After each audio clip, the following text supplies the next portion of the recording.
All right. It's Saturday night. Therefore, Saturday night shoot the breeze time. I want to shout out Marcus Garvey is the way out in the chat who said good night. She was here early. Marcus Garvey is the way. If you can hear my voice, or if anyone can hear my voice, type 1 for me.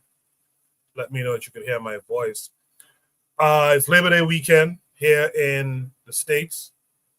So I'm sure many people are potentially partying. I know if you're Caribbean, you're probably partying.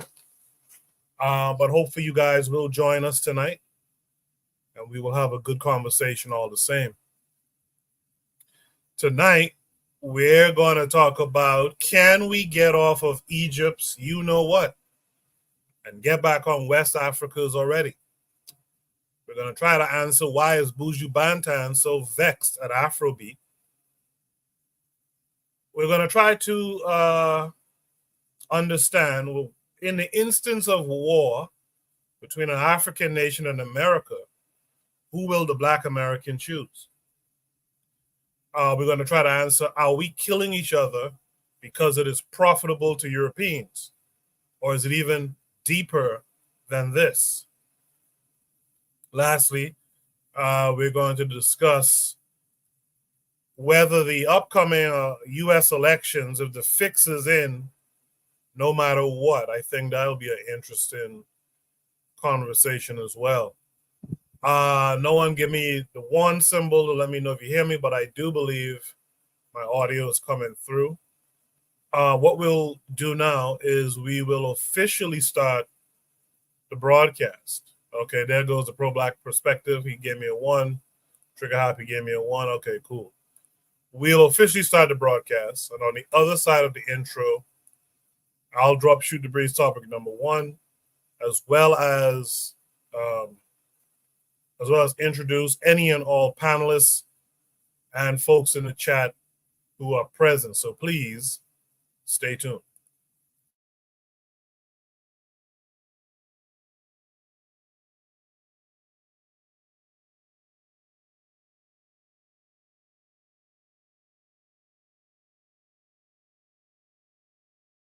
You are listening to the Bitter Medicine Podcast on KWAZ Radio.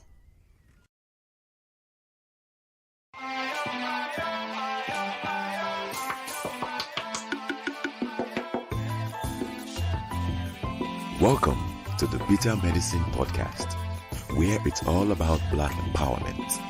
Our show focuses on Black news and entertainment, arts, science, economics, history, people, and strategies that uplift, empower, and motivate Africans within the diaspora. And now, your host, whose favorite color is black, Goku.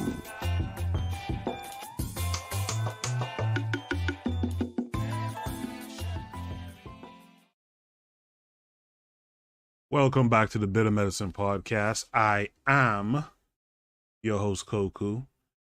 Just want to remind you guys before we get the show rolling that this show is part of a podcast network called KWAZ Radio. There are other shows on the network you are invited to tune into. This is D Webb with the Harsh Reality Podcast, asking you to tune in where we tackle the news of the day that affects our community, only on KWAZ Radio. Peace, family. This is Oni, inviting you to listen to the pro-Black perspective, where Black problems are addressed with Black solutions. Greetings, fam. Tune in to The Learning Curve with me, the Revolutionary Matron on KWAZ Radio. You are listening to the Bitter Medicine Podcast on KWAZ Radio. Yes, indeed. I forgot to set up the link for the panel at the top of the chat, but I've done that now. So click the link pinned to the top of the chat if you want to join the panel tonight. In the meantime, let me introduce my one panelist who's here. That's Oni from the pro-Black perspective. Oni, how are you this week? I'm Gucci, man. Pretty good. How are you? How are you? I'm good, man. Thanks for coming through as always. Yeah, I'm good. Yes, sir. Thank you for that. Anthony McPhail in the chat. So far we had Oni in the chat, Trigabi 262 plus, and Anthony McPhail. Anthony says, peace and blessings, brother. Happy International Day of People of African Descent, August 31st. So that's a good shout out as well. I appreciate that. He says, peace to the KWAZ radio family. Absolutely. Make sure you guys are tuned in to all the other shows on the network. That's Kofi the Black Critic. Make sure that's Kofi the Black Critic. Make sure you tune in to the Forecast Radio, who's usually on with Consider Cheek / Rum in the Bush. Make sure you tune in to Brother Bakari's podcast as well. I think, and of course, let's try to see if we could get the Harsh Reality podcast back regularly. Also, make sure to reach out to them. With all of that said, let's just go into Shoot the Breeze topic number 1 tonight. Shoot the Breeze topic number 1 says, can we get off of Egypt's ... and get back on West Africa's already? I like that. I like that. This comes with a attachment. Let me share my screen. Okay. So this takes us to this attachment. Let me make sure the screen looks right. What we'll do is we'll watch. It's about 15 minutes, I want to say. We'll watch it, and then we'll discuss it. In the meantime, you guys make sure to hit the like button. Make sure to share the link and invite others from your social media or email your people. Okay, so we'll watch this and then we'll discuss it. As we can see, there are major West African lineages throughout North Africa that arrived during the Holocene, followed by East African and Central African, then finally South African. This is also why the West African variant of sickle cell, the Benin haplotype, occurs very commonly in Egypt to this day, at about 80.8%. But these haplotypes aren't only found in modern populations. The Nigerian haplotype was common amongst ancient Egyptian populations. We find pre-dynastic mummies from over 5,000 years ago, dating back to 3,200 BC, with these same sickle cell alleles. Note that this is right around that time that people started migrating in from the Green Sahara. To quote Panzer et al., molecular investigations on ancient Egyptian mummies from the Anthropological and Ethnographic Museum of Turin, Italy, have reported evidence of sickle cell anemia in 3 pre-dynastic mummies, and the evidence of a hemoglobinopathy, possibly thalassemia, in 1 mummy. Additionally, the presence of a brushed skull and extensive bone pathologies characteristic of hemoglobinopathies and thalassemias have been observed. This is also why we find West African Y chromosomes in ancient Egyptian mummies. This is haplogroup E1b1a. It originates in Western Central Africa. It is the dominant haplogroup of Bantu Niger-Congo people, and it is the paternal line of Pharaoh Ramesses III and other royalty like Pintaware. Thus, we can see West African people were a part of the founding populations of ancient Egypt. This marked the turning point for Egyptian history. The Questall state, with the loss of its surrounding population, quickly declined. As the Nubians that once lived at Nabta Playa and throughout the eastern Sahara found their way to the rich banks of the Egyptian Nile, Egypt now, with a sizable population, especially in Upper Egypt, could field far larger armies. And with this, Pharaoh Narmer would head north to conquer the unruly provinces of northern Egypt. This is best displayed on the Narmer palette, where we see the Upper Egyptians striding victorious over their northern foes. This marked the unification of Egypt and the beginning of one of the most influential societies in world history, Pharaoh Narmer serving as the first pharaoh of a united Egypt. Thus, we can see Egypt was not the product of some foreign invader. It was a homegrown civilization that sprung from many different regions of Africa over spans of millennia. In many ways, it is not the first civilization of Africa. As for millennia, people dwelled and prospered in the Green Sahara. They had mathematics, they had technology, they had stone building, they had art, and many of the practices that would become commonplace in Egyptian civilization. It was Nigerians who possessed advanced boating technology, like the Dafuna canoe, that sailed into the Sahara and northern Africa and southern Europe and helped repopulate all of these places. It was East Africans that spread down the Red Sea hills into the Nile and into the Levant, helping repopulate all of these areas. It was people from Mali that created ceramic technology and brought it into the Sahara and clear across the Nile Valley and into East Africa. It was people in Niger who created the round head rock art style that would later go on to deeply influence Egyptian art and culture. It was people in the Congo who created mathematics and spread down into the Nile and into the Sahara that would change the history of mankind forever. It was people in the Sudan that developed cattle pastoralism and the Nile boat and astronomy and many of the practices of ancient Egyptian civilization. And it was all of these Africans over the spans of millennia who lived in the Green Sahara, who lived in Southern Europe, who lived in the Levant, who lived throughout Southwest Asia, Pakistan, and beyond, who not only created ancient Egypt, but had a hand in every major civilization of the Neolithic and the Bronze Age. It's important to know that during the age of the Green Sahara, no one is white, no one is Caucasian.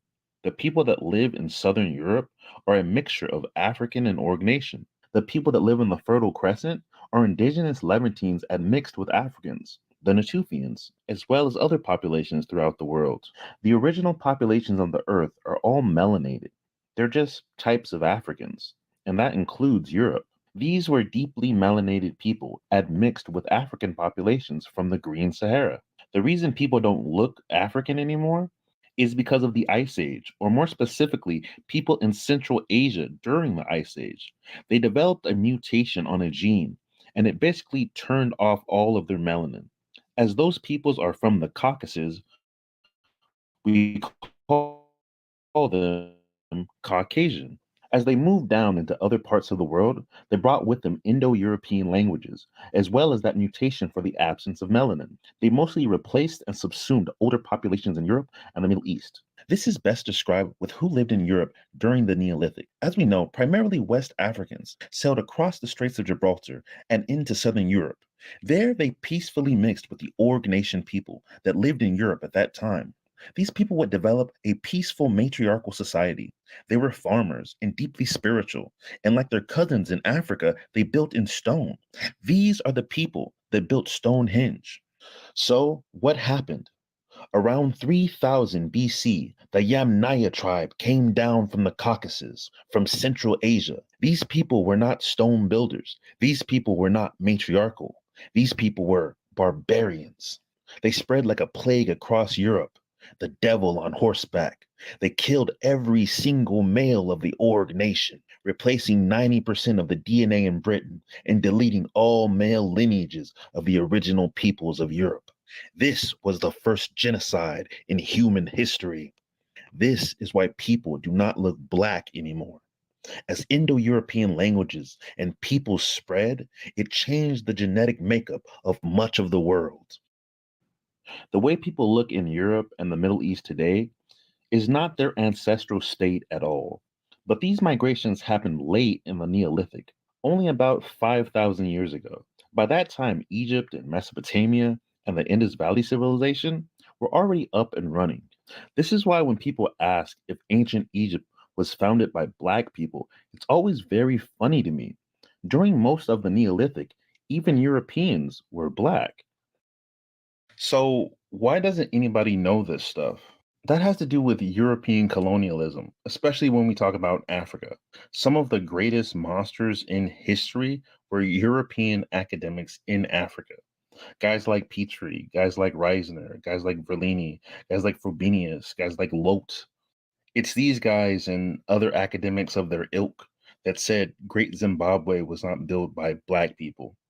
Up until the 90s, kids in South Africa had literal history textbooks telling them how it was built by Arabs or Phoenicians. It's these people that said the art and sculpture of Nigeria was actually made by wandering Greeks, and the sophistication of their metallurgy must have been taught to them by the Portuguese. The metal masterpieces of Nigeria are over 1,000 years old. The very concept of the country of Portugal and a Portuguese person didn't even exist when they were made. In fact, the Moors were conquering Europe at the same time many of the masterworks of Nigeria were being made. In fact, the oldest carbon dating for iron technology anywhere in the world is in Nigeria. That's why all the metalwork is so advanced and crazily good. Africans were making carbon steel 2,000 years ago. It's these same guys that literally strapped dynamite to the pyramids in Sudan and blew the tops off. It's these same people that said the Egyptians were white, though the very first Egyptologists, Champollion and Devone, said they were black Africans. It's these people that rewrote that history and broke the noses off countless statues in Egypt. There are so many paintings in Egypt where just the nose is removed. It is so blatant and crazy. It's these people that came up with the Hamitic hypothesis, perhaps the dumbest thing ever created by anybody, which breaks down into, oh, you got a straight nose? You're white. Only white people have straight noses. Duh. It's these people that used to grind up mummies and literally eat them. They were literal cannibals. They used to have parties called mummy undressing parties.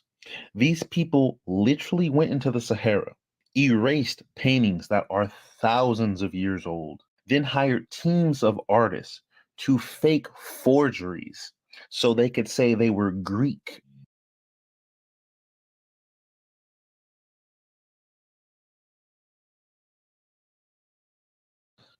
The things Europeans did in Africa are insane. From blowing up pyramids to defacing statues to creating insane theories to erasing paintings to stealing artifacts. The sheer extent Europeans went to physically destroy African history is staggering. You could make a whole documentary just about that. This is why everyone in the world is in such confusion. They went out of their way to hide one of the greatest epochs in human history. But here's the thing. These guys have been dead for a very long time. Maybe in the past, you could say, oh, I didn't know, they tricked me. But it's 2024. There's no excuse to be ignorant in this day and age. There have been too many good scholars over the last several decades that have painstakingly rewritten all of this bullshit history. Guys like Christopher Ehret, David Wingro, Basil Davidson, Shomarka Keita, Charles Bonnet, Stuart Tyson Smith. All of these guys have done amazing work to fix a lot of the things people did in the past. This is why ancient Egypt was a pan-African civilization. It's a place where a lot of different Africans migrated into and just continued doing all the things they were doing in the Green Sahara. There was a whole civilization in the Sahara that predates ancient Egypt by thousands of years. Egypt was not the first place with astronomy in Africa. It is not the first place with mummifications in Africa. It was not the first place with mathematics in Africa. It was not the first place with science in Africa. It is predated by millennia of work. And all of this stuff has been known for a long time. Like I said, there's lots of great scholars out there, like Christopher Ehret, like Bruce Williams, and many others. But there's also a lot of not so great scholars that just kind of write out African history. For example, you can read whole papers about pottery amongst the Natufians and how it spread from India all the way into Europe and Greece. But they will never mention that the pottery in Africa is 4,000 years older. And we know that people migrated from Africa into the Levant. They will purposefully just write out African history. And this has been going on for over 100 years. The very idea of talking about Mesopotamia or any Neolithic civilization without mentioning that they all occurred during an out of Africa event is crazy. It really shows the bias of many modern scholars that just ignore the fact that the Green Sahara is even there, bustling with people, with ceramics and mummification and astrology and mathematics and art and stone buildings. For example, it has not got even near the coverage of a place like Göbekli Tepe, which is in fact related to the people in the Green Sahara. You can't talk about Göbekli Tepe without the Natufians. The Natufians are Africans. Even though it's the modern era, a lot of people still have major biases. It's very rare to see a documentary where people are portrayed as they actually looked. Many people have tried to hide this history away, but it hasn't been hidden very well. Anybody can do the research and find out all of this stuff. That's why that thing with Cleopatra was so weird last year. How do people not know where Egyptians are from? It's 2024. I know some of that is from older scholars who intentionally hid all this. Some of it is from modern scholars who have intentionally hid a lot of this stuff. They've kept a lot of people in the dark. Like I said, that one video of Cosmos where the people are portrayed like Black people is accurate, but mostly they don't make movies and documentaries that look like that. They still try to paint them as white, painting the Egyptians as white, painting the Mesopotamians as white, even painting early Europeans as white. It's all untrue. It's all not true. But it's so late in the game. You should know they're lying. You should know what's true and what's false at this point in time. If you're an Egyptian, and there's a lot of racist Egyptians, you should know that you have Nigerian ancestors. You have Khoisan ancestors. You have Pygmy ancestors. There are literally tombs and mummies with pygmies who were officials in ancient Egypt. Like it's crazy. How do people not know this stuff? You have Ethiopian ancestors, and of course, you have Sudanese ancestors above everything else. And those are the people that are treated worst in Egypt. It's really a shame. It's crazy. Egyptians are black. The real Egyptians are black because the real Egyptians, they are real Africans. So those people in Lower Egypt, you see in Cairo, Alexandria, and the Falahins area, they were mixed between the Turkish, Mamluks, French, English, Romans. So those people who come to attack Egypt in that time, they couldn't come to Upper Egypt, to the south, which we still have the same color, our dark color or black color. So they couldn't mix with us. Next question. Okay, what question? مصريين أصليين اللي هم السمر إنما البيض ده كلهم you see I explained to him about the Nubians and the Egyptians. They were not white, they are black Africans. So he say now ليه هنا الناس لسه سمر في الصعيد وفي بحري بيض. بحر دولة مش أصلا مش أساس مصر. He said the people in Lower East, most of them, they are not Egyptians. They are Greeks, Francois. If I was God, right, and I was going to start the tribulation tomorrow, a lot of people would not pass because a lot of people did a lot of terrible things and said a lot of terrible things last year. My God, people just showed how ignorant they really could be. And, you know, that's the end of this video. I shouldn't even have to make this video. Well, Good stuff. I'm gonna have to add this to the Discord. I have to watch this whole thing throughout. Good stuff. We have a lot of heavy hitters on the panel tonight, and there's still room for more of you to join us. Just click the link at the top of the chat, and you too can join the panel. There's some comments in the chat. I'll get to those as many as I can in a few. In the meantime, though, let me go back to my panelists. I got some new panelists. Let me start off with Bwana Hagaziki. Bwana, how are you this week? Ooh, can you hear me? Can you hear me, brother? Yes, sir. Yes. Okay, yeah, I'm good, man. It's good to be back. You know, I'm hoping the brothers are well, and hopefully we'll have a good discussion for the night, man. Yes, sir. Thanks for coming through. Let's welcome in Anthony McPhail. Anthony, how are you this week? Hey man, how you doing, Coco? I'm good. I'm good. Thanks for being here. How are you? I'm fine, man. Peace to all other brothers too on the panel, man. Yeah. Thanks for coming through. And a return from Kamji. Kamji, how are you this week? I'm chilling. How you doing? Good, good. Thanks for coming through. This is right up your alley. So I look forward to this conversation right here. And again, you guys who are listening, you should share the link to your socials and invite others. Let's get more people tuned into this convo. The Shooter Breeze topic number 1 says, can we get off Egypt's ... and get back on West Africa's already? Let me start with Bono for this one. Bono, what are your thoughts on what you just saw? Well, you know, I'm glad that Kamji is here because Kamji is a historian, he's a scholar, and I think that this is one of his expertise.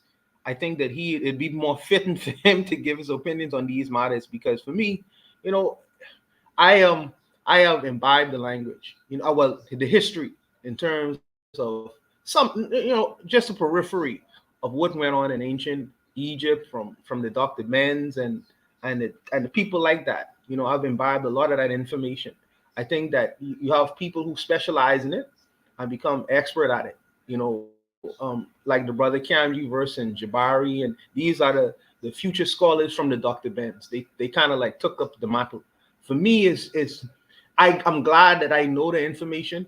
I'm trying to learn more about West African history as well. But for me, I am more so I'm more like a contemporary. It's more like a futurist. You know, I'm more interested in the problems that's in front of me, and I try to project what's going to eventually happen. You know, and I'm not by expertise in these kinds of ideas by no means, but these are kind of where I'm more focused and interested. Kanji versus them they're more inclined to pick up the pieces and what happened in the past, and these are their meat and potatoes kind of discussions. So I would just leave it to the brother, the experts, and hopefully he'll give us something in regards to, you know, what he's seeing there. I would really like to. I would ask a question in terms of the Kamji verses of the world and Jabaris of the world, because when I hear these discussions, it is really heavily based in Egypt, and maybe that's their particular expertise. But I would want to know a little bit more, you know, in terms of African history, and that responsibility is mine.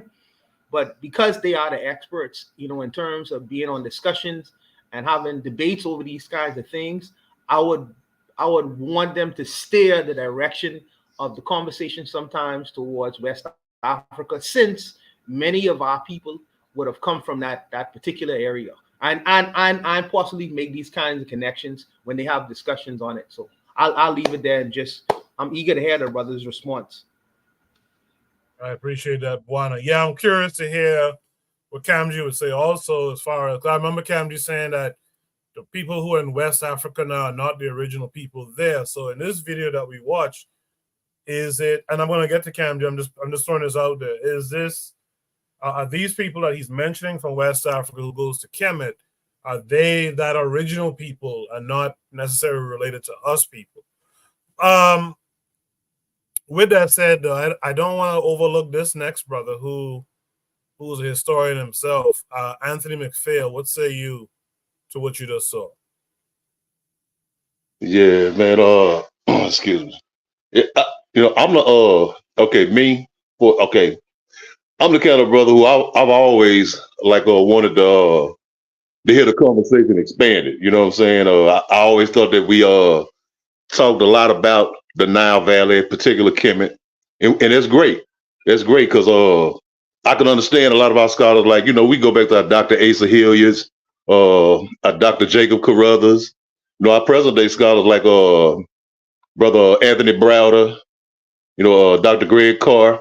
You know, they had a thing where they said, we're not going to let these Europeans and these Arabs write us out of history, write us out of the story of the Nile Valley, you know, out of Kemet.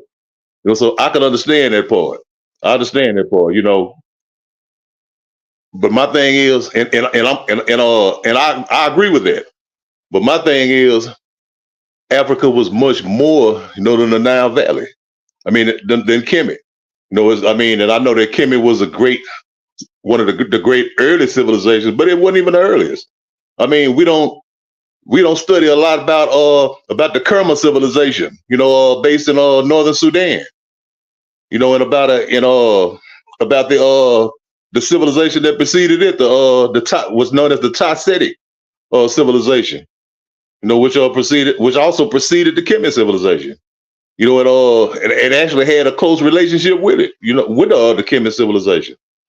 And also even going going outside of that, I mean, there's not a lot of scholarship on West Africa. There's there's not a lot. It's basically, when you talk about West Africa, they'll go to like the Ghana Empire, known as the Ghana Empire, the Ouagadougou Empire, Songhai, Mali, those early medieval empires, in West Africa. But in West Africa, I mean, the civilization goes back way further than that. I mean, you go in what is now Nigeria, say the Nok civilization, what they call the Nok civilization, goes back as far back as 1500 BCE. I mean, have you ever heard of the Nok civilization, the Nok culture, where they had those beautiful heads? The Nok civilization, and also it was saying that that in that same area where the Nok civilization located at, was what we now call Nigeria, and that part of West Africa, they were also literate. They had a writing system that we know today that's called Insabidi. It's a writing system that goes back. They say some say as early as 2000 BCE. So they always said that West Africa, or that Africans in general outside of Kemet were like we were oral, like we didn't write or nothing. Well, it was a writing system in West Africa back then. Like I said, the Insabidi writing system. You ever seen it, Coco? The Insabidi system, Insabidi writing system. Go ahead. Yeah, I was asking, had you ever seen that studied anything about the Insabidi writing script? Yes. Yeah, and then also going back to the Nile Valley real quick. No, even right now today, they still haven't fully deciphered the Meroitic script of the ancient kingdom of Kush. In Sudan. So I mean, we had writing back. We weren't just oral people. We had writing, 2,000, 3,000 years ago. And I was doing some reading, some research on West Africa, man, and how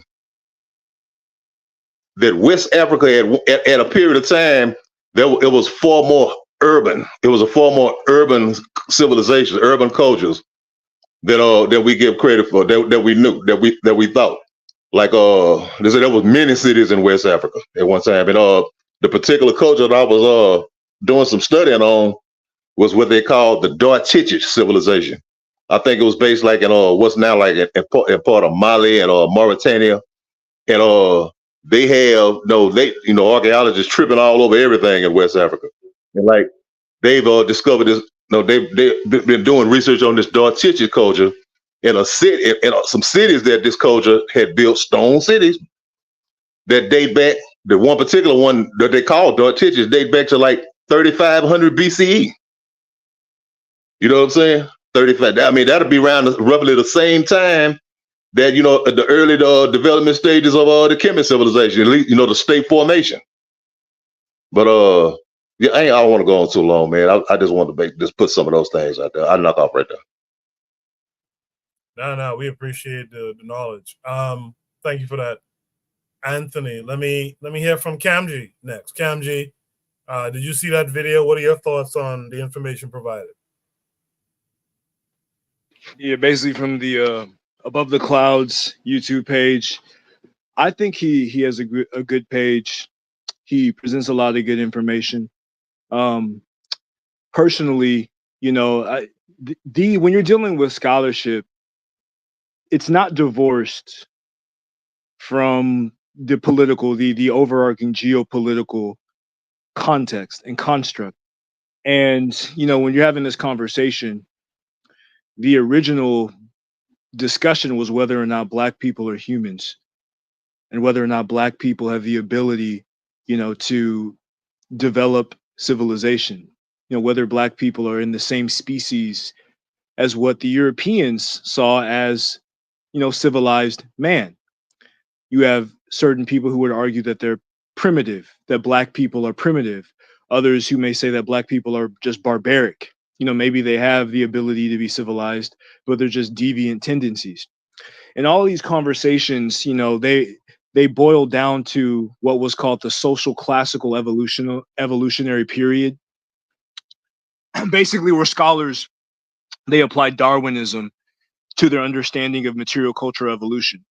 And you have many different emanations of this type of scholarship in the Western world, from the early cultural historical period, where you had diffusionism and migrationism and other monocausal archaeological paradigms, to now archaeologists, anthropologists are really trying to figure out who these people are. And when I say these people, I'm talking about West African people. Like, who are they? And the question that many people would pose, some people may feel really uncomfortable about this question, but the question is, do African people have the ability to retain their history and to retain their memory, even in spite of colonialism? If we take the conventional models route, if we look at some of these scholars like Christopher Ehret, like Roger Blench, like Kevin McDonald, even Wengro, right? David Edwards, some of these European descendant scholars, or just scholars in the conventional Africanist field, they're burdened by a lot of questions that they can't answer. When you're dealing with Dartichit, when you're dealing with the Soninke people, the Bambara people, the Malinke people, what we have to discern like the ethnogenesis of these populations is Mande, or the Mande unity, the so-called Mande languages. But come to find out, the Mande languages, according to Polish scholar, European linguist, they're not unified. They're basically aerial diffusion. They represent diffusion, or the languages encompassed within the Mande people of West Africa have not been unified according to the parameters of historical linguistics, meaning that they were put together by colonial ethnographers.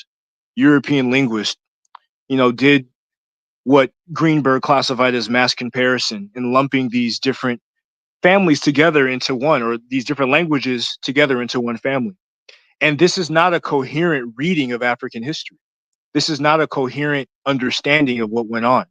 Archaeologically, when they try to conduct what's called the Saharan hypothesis, or during the warming of the humid period, when African populations migrated down into the Sahelian zone, into the Savannah zone, into the Sudanian zone, they don't necessarily have any material cultural evidence of this other than typological affinities. And what I'm getting at is, when you look at these different fields and parameters that are used within Western scholarship, they fail to provide a coherent answer, a coherent model of the origin of West Africans. Now, what is it with this Kemet that people always talk about? What is it with this? Well, when you're engaging in historical analysis, you need early attestations in order to link populations.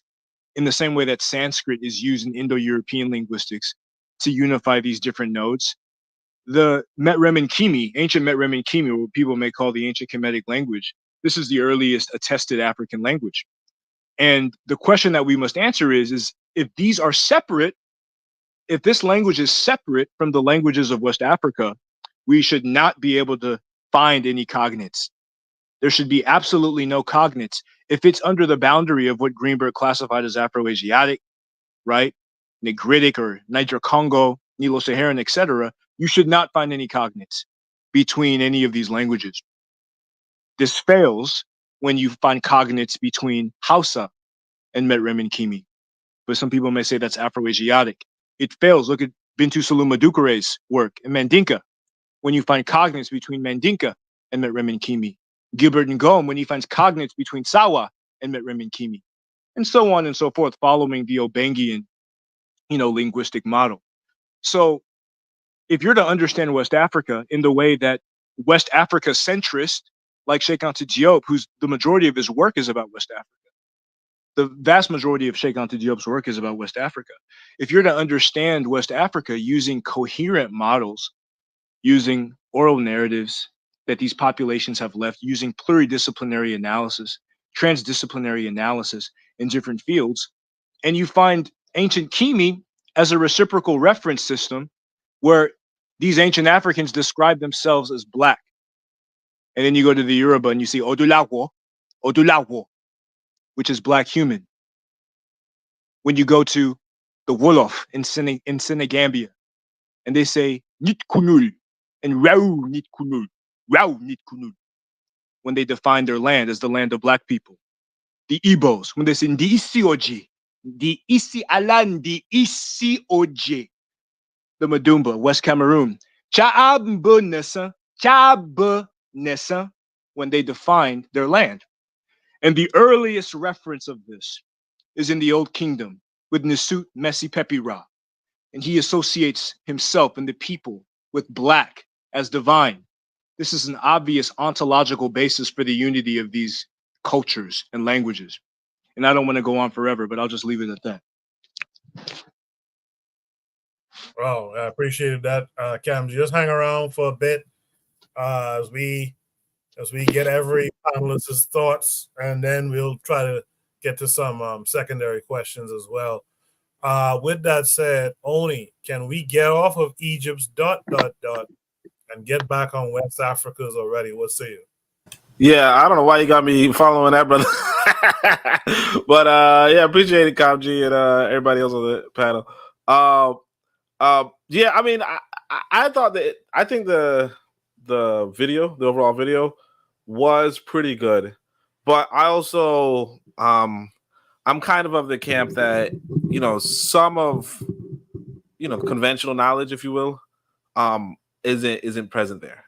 So the idea that we find this genome in Western Africa now, and that genome was found in Ramses, therefore Ramses is descended from Western Africans, is not like, for me, it's not entirely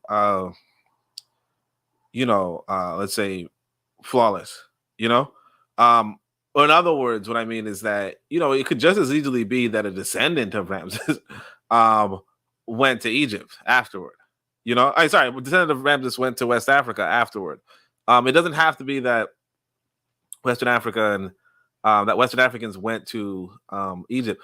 And the other thing about it is, it also doesn't have to be that Western Africans got it. Like because it's popular in Western Africa doesn't necessarily mean that it is it began in Western Africa, right?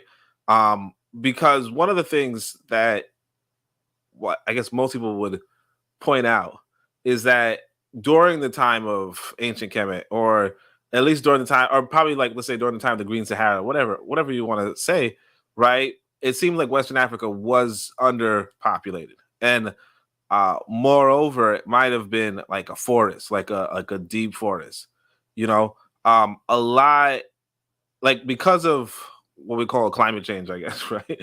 But not man-made climate change, I guess, but just climate change. A lot of the geography of the planet has changed very dramatically, right?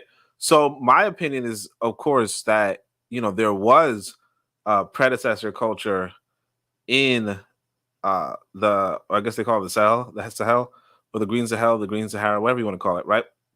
There was a predecessor culture there that may have migrated to different parts of the world, including Egypt and Kemet and so on and so forth, and other parts, like whether it's Iran or what have you, right? But during that point in time, it might not have been that Western Africa as we know it was populated to the point where even though you might find that genetic cluster heavy in that region right now, it might necessarily be that genetic cluster was there during the time of Ramses. Ramses of Kemet. So I think part of me doesn't really like this type of scholarship, because it kind of does center Western Africa too much, to the point where it's like, it's almost like it's overcompensating. It is okay if, like I said, if at this point in time Western Africa was a forest, because at the same time, like we said, like the they call it Lake Chad or whatever, right? Was a mega lake, and there was a valley, like a good valley, if you will, over there, whatever, right? A flourishing area right there. And even during the time of, some people call it Kush or Kennesu, what have you, right? During that time, Egypt was not inhabited.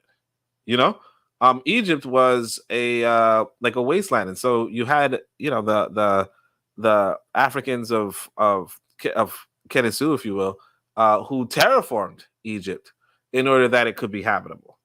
So it's not. I think if you look at the map of Africa, and the other the more important part is that I don't like to. Ajay said, "Yeah, I hate to yeah. I don't like to call people West Africans and East Africans and maybe North Africans, all right. But I don't like to call people West Africans, South Africans, so on and so forth. I just look at us as Africans, because these borders that exist today, or even these boundaries that exist today, weren't always there. It would have been that the historical, like the cultural complex or the population center during the time like of a pre-dynastic Egypt, right? Or pre-dynastic Kemet, right? During that time, if you will, that the population cluster could have been around the mega lake Chad, and not around Western Africa, maybe somewhat in Southern Africa or Eastern Africa. But I personally wouldn't, go around trying to prove, we West Africans are really good, and it's like we're all Africans. The accomplishments of Africa are the accomplishments of all of us. Just like the accomplishments of let's say the civil rights movement in America is the accomplishment of all of us, or the accomplishments of the Mau Mau is the accomplishment of all of us. Sure, directly, no, but again, everybody has, like, we have this interconnectedness, we have this migration, we have and of course, like, even in that period of time, you got to remember, as we say in the chat, Black people were moving not just all around Africa, but all around the world. Like there really were no borders. There really were no border states. We were literally, you literally could find us in other parts of the world, being significant players, if not, the major players in many major civilizations. But to just say, this is, it's the West Africans that did it, or, it's kind of like, okay, don't let the white boys' propaganda make you into like some sort of, like West African nationalists. You know what I mean? Like, don't, like how Barna was saying, most of us descend from West Africa. Like that kind of sentiment. It's like, that's what the white boy tells us that, but it's like, realistically, most of us descend from Africans, from the original people.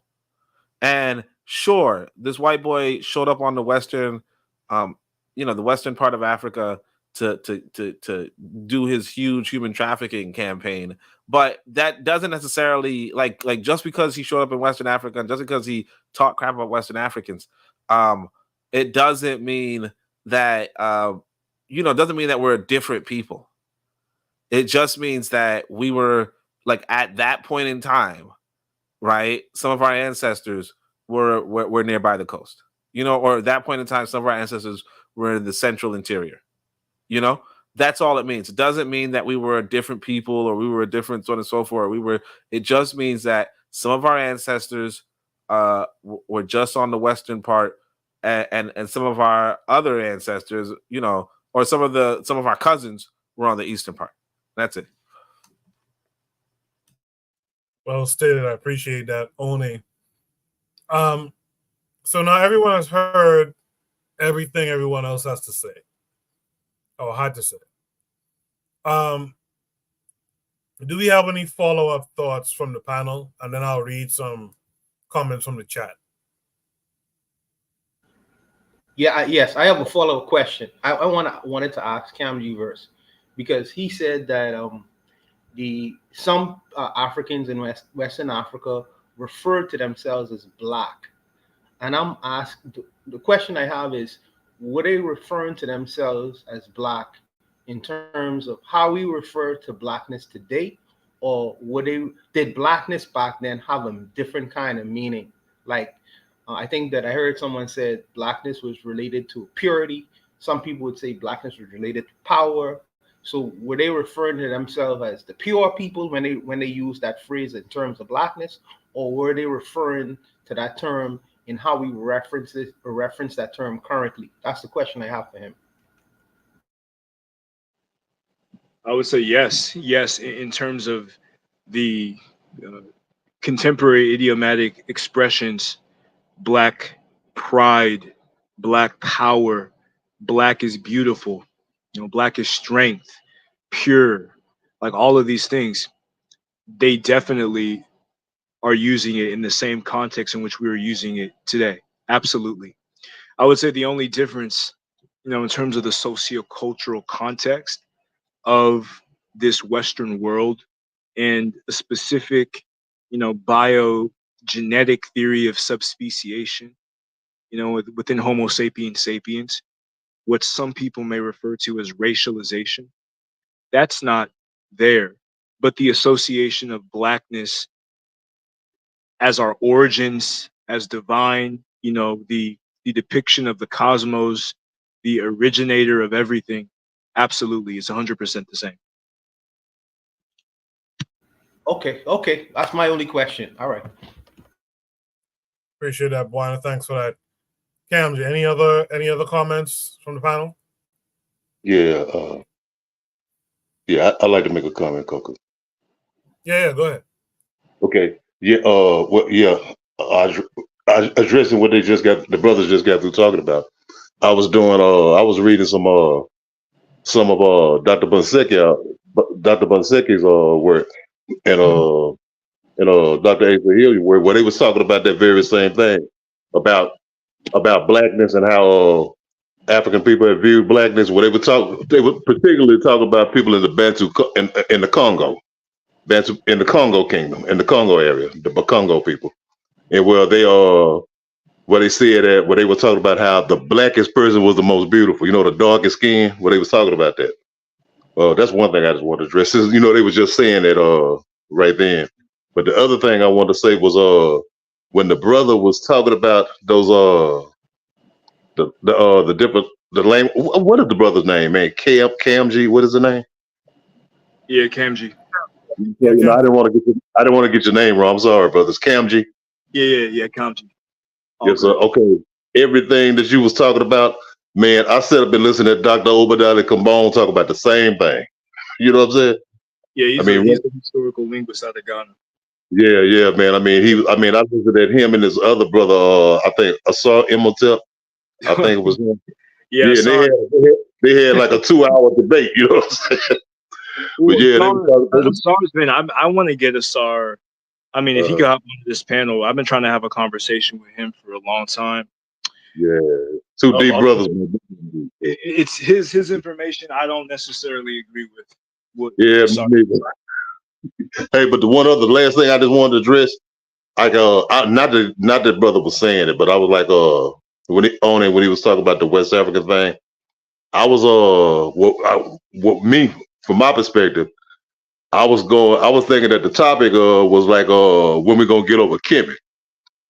You know what I'm saying? And so what I was saying was, yeah, I would like to expand the conversation, not just West Africa, but all Africa. You know what I'm saying? West Africa, Central Africa, Southern Africa. So I mean, if it sound like, I didn't want to sound like I was like, man, it's a West African thing. I'm really talking about wide Africa. Not just leave it up right there. Yeah, that's modern contemporary scholarship you certainly have to separate it from the culture. You know, like the culture really is where the majority of these conversations are being driven. And really, what it boils down to is the lack of a coherent model for the origin of these different populations. That's really what it boils down to. And as long as we suspend the history in air, you know, as Diop always said, we'll never be able to move forward.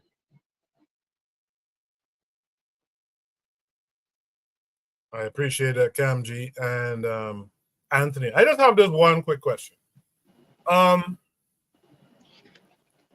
When we talk about the birthplace of the African and in a specific region of the continent, we talk about the birthplace of the African from a specific region of the continent. Where does our genesis begin? Does it begin in East Africa along the Nile, or was there a situation where we kind of simultaneously sprung up in different parts of the continent? This is for anyone who has the knowledge on that. Oh, can I go? Yeah. Okay. I mean, from studying that I've done, I don't know if any of us could say specifically, but for the studies that I've read, the things that I've read, that you know, the origin is traced to it's traced to either East Africa, like the Ethiopia region, that area, that the Great Rift Valley region, and I've even heard stories of being further in Southern Africa. You know what I'm saying? But I know the origin, when you talk about the Bantu part of it, I think it's like, you know, they really center it like in West Central Africa, like in the Congo region, Cameroon region. Those far as just them as a group. But I mean, from everything that I've studied, I've read about, you know, the origin. Most anthropologists and scholars and historians usually go to East Africa, the Ethiopia region. I mean, I think the central problem with Bantu is that we don't have any evidence that it exists. That's the central problem. There's no evidence genetically, archaeologically, especially not linguistically. But as far as humans, it depends on what your definition of human is. Like if you consider archaic, you know, pre Homo sapiens sapiens to be part of that conversation. And, you know, there's the out of East Africa model in the Omo Valley of Ethiopia for the dispersal of Homo sapiens sapiens. Then there's more of a Pan-African differential admixture model where each region of the continent contributes to the evolution of Homo sapiens sapiens. And then each region admixed, you know, throughout different generations with each other. But either or, you know, neither discounts the idea that we are all from one Central African family. And, you know, you may find other areas of focus depending on the field that you're dealing with. Like I said, like language, some of the early attestations of African languages are in the northern eastern part of the continent. But then in the central and the south, you find more diverse articulations of iron working and iron fabrication and iron technology. So it all depends exactly what you're speaking of to answer that question. Yeah, I mean, I don't really have much to add, but I will say that one of the historical sites for the human species is considered the Oldave Gorge, and that was in Tanzania. But that's like, you know, kind of like pre-homin, like pre-humans, you know, I think pre-humans, I'm not sure, but early forms of hominids. Oh, I think they said, I'm looking at it right now, it says like Homo habilis used to be there, pretty much. And that was millions of years ago. So that's but like, yeah, generally speaking, humans, like, I guess we developed from earlier species, obviously, and they I guess I'm looking at it. It says that there are some Homo sapiens in Oldave Gorge as well. So, but then afterwards you have those migrations. So, but it really depends on where you're trying to isolate the human experience. But a lot of people do credit Ethiopia, obviously. A lot of people do credit you know, Tanzania, you know, East Africa. But and then here's the other thing too. A lot of cultures in Western Africa, the modern ones that we know of, claim to come from Eastern Africa. And so they are, or at least like let's say their traditions are coming from Eastern Africa. So there is, well, not just East, but Northeast possibly. But the point is that um, it seems like the culture that we find in Western Africa, the ones that we might have been practicing before the Ma'afa, it's very probable that that cultural matrix was that the culture that we had there could have been like a again, like we're all one people, but as if you look at it from a boundary from the perspective of Western Africa, Eastern Africa, so on and so forth, and you look at those as two different things, in that paradigm, then it would be that the Western African for culture was foreign, right?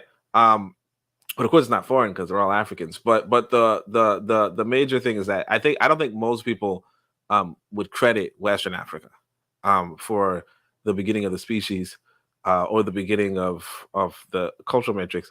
Although there are like but of course it's like it's a big hodgepodge because we just have to be realistic and say not everything's going to happen in one area, because humans would be pretty proficient and efficient species, notwithstanding how technology was. I mean, a bow and an arrow or a spear are pretty good in the older world, and if these people were looking for particular resources like stones or water or whatever, forage, fruits and whatever, if they were doing that, they were spreading out and they were developing different cultures, but then they intercommune, they so on and so forth. So there was a lot going on, but there's a lot of evidence for a lot of things going on. And even in this documentary, the guy would talk about the Ashango bone or the Lesotho bone, I think Lesotho bone or what have you. I don't know if it's Lesotho bone, but yeah, it's like it's pretty widespread, but it's very interconnected. But if you were to say what's the oldest, it would probably be either Eastern Africa or North Africa, depending on if you really mean humans versus like Homo habilis or something. Gotcha. Yeah, that's a good response. One crazy last question, I guess. This could be a very brief part of the conversation. Right now, where we have Black people groups delineating their ancestry from Africa. It's happening in a few different places in the world. One of the things they always mention is, well, everyone's from Africa. White folks is from Africa, this, that, and the other. What are y'all guys' response to that notion that, oh, everyone's from Africa? Is that something we should agree with? Anyone can respond. I think we should, if we're consistent, because if we will allow a white Jew like Joseph Greenberg to tell us who we are as African people, if we allow that, then we should allow white people into Africa in the same vein. Wait, sorry, can you repeat that? I missed that. You said who? What? Black people allow a white Jew like Joseph Greenberg to tell them who they are. If they allow that, then you should allow whites into Africa, because if a white Jew can tell you who you are, can tell you your history, and can create and maintain artificial dividing lines between African populations, why can't white people come in and spread settler colonialism? Oh yeah. Other thing I would add, I would say, as far as whether white people, I mean, obviously, like if you're being, like I said, it depends on what species you're talking about, right? So if you're saying, like all the hominids, if you will, have a common ancestor, right? In Africa, obviously. The thing with, I feel like I think this presentation kind of showed that there was a quote unquote genocide of the earlier African populations in Europe. And that genocide was executed by, a particular different variant of the species, if you will. Now I think, some genetic evidence suggests that they are like a kind of like a mixed population of a different species. Okay, so the Neanderthal, who I don't know, I probably did independently develop inside of Europe. Maybe they didn't develop in Africa. I have no idea. But I think if we were to, look at it from a scientific standpoint, if you will, well, again, I don't know where Neanderthals come from. I imagine they're in Europe. I don't know, but a lot of Europeans, if you will, are not like pure humans in a sense. I mean, if you go from a genetic composition, right? And I think that's probably the angle that we would take from that. But as far as do they have ancestors that descended from Africa? I mean, yeah. You know what I mean? Like but then I think it also comes to, it depends on like what is the conversation there? What is the conversation? Like, what is the purpose of pointing out that somebody has descendants in Africa? I think one of the reasons that some people do that is to say that, like, kind of like the whole Israeli question of, well, my ancestors were here, so therefore I own this thing, right? And I think that doesn't really make sense. And I really think people should kind of, step away from that logical framework, and more so, I would say, look at the framework of power, and just question for yourself, well, how can I get some power in this world? And I think when you kind of pivot from the, well, it's because, well, I mean, all of us are African, all of us are from Tanzania, you know what I mean?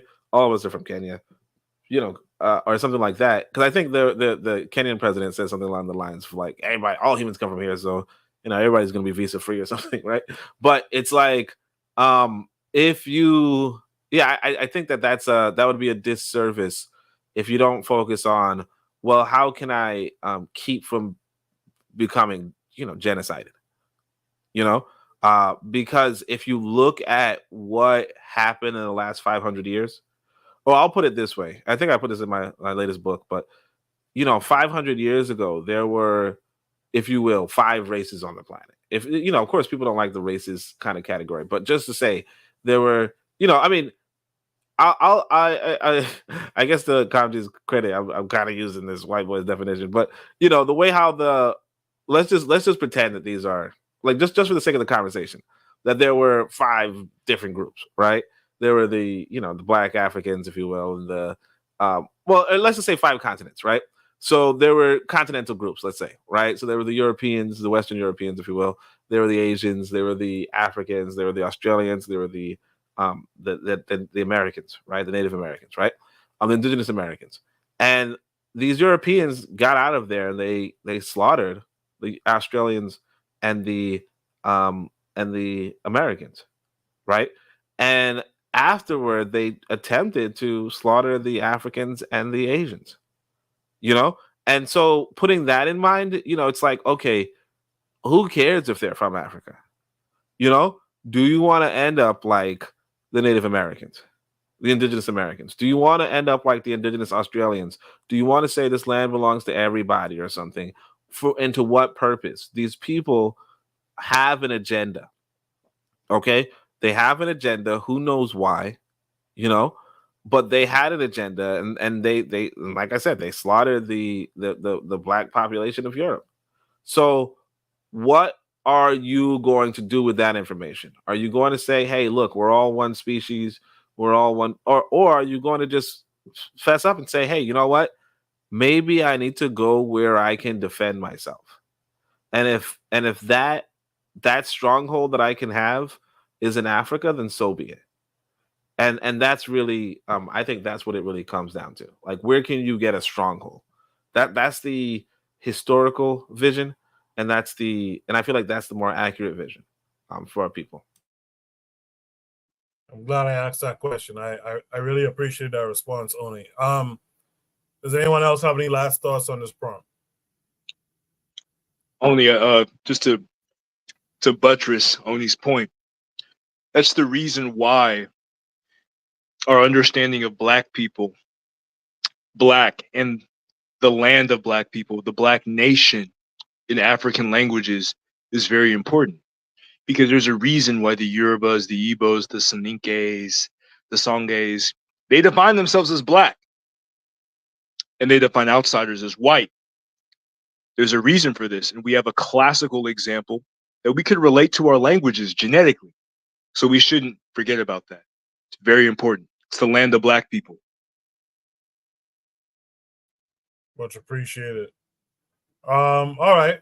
What we'll do, we'll go to Shooter Breeze topic number 2, a change of pace from topic number 1. Shooter Breeze topic number 2 says, why is Buju Banton so vexed at Afrobeat? This came with a link.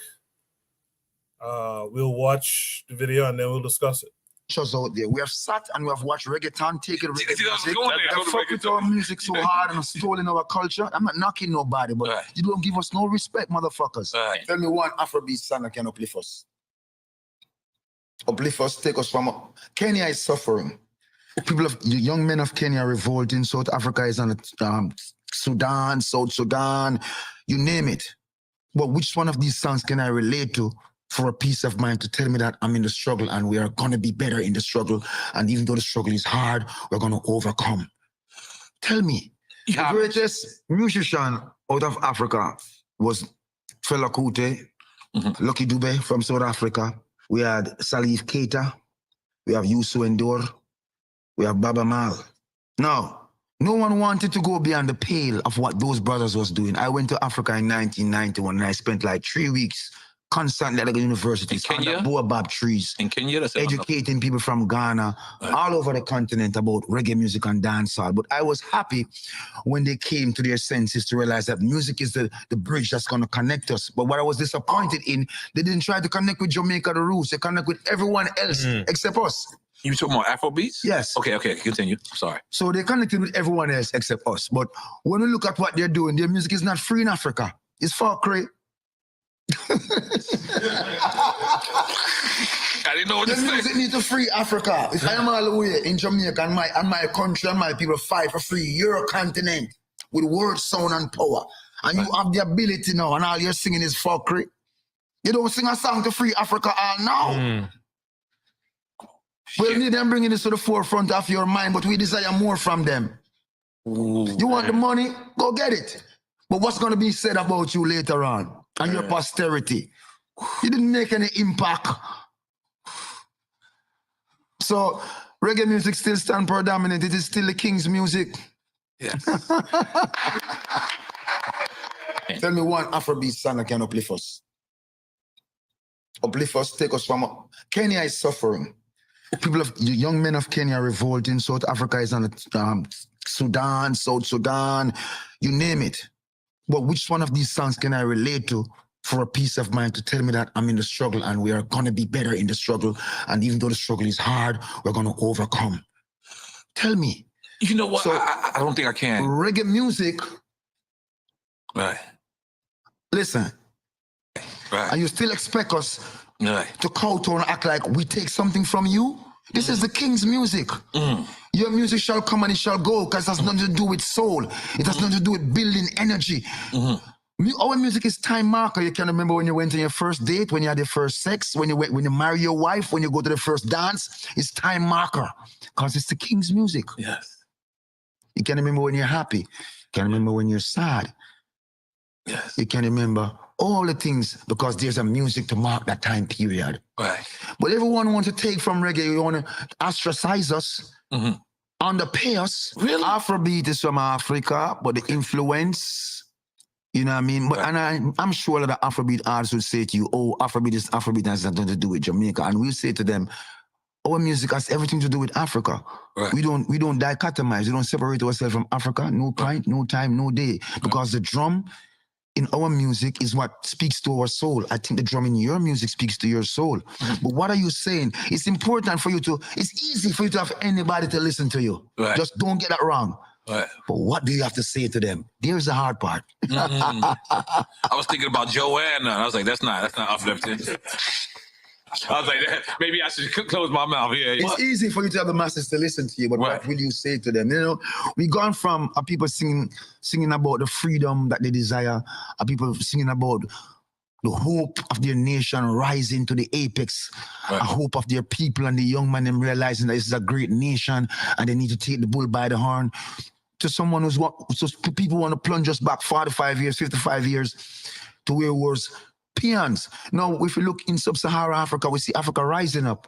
The brain of Africa has become awakened from Niger, go right through. So we cannot continue in the trajectory like we don't know who we are. Right. And our music cannot continue to be uninspiring. Right. Simple. Right. Reggae music come from Africa. Yeah. The drum is just that we get a different way of speaking, and our idioms and the way our cadence come across is much different. Right. Because we're able to bend words, and we don't deal with English, we deal with Outlish. Yeah, because English you speak in, and I speak out. I like that ending there. I always like Buju as an artist, and even when you listen to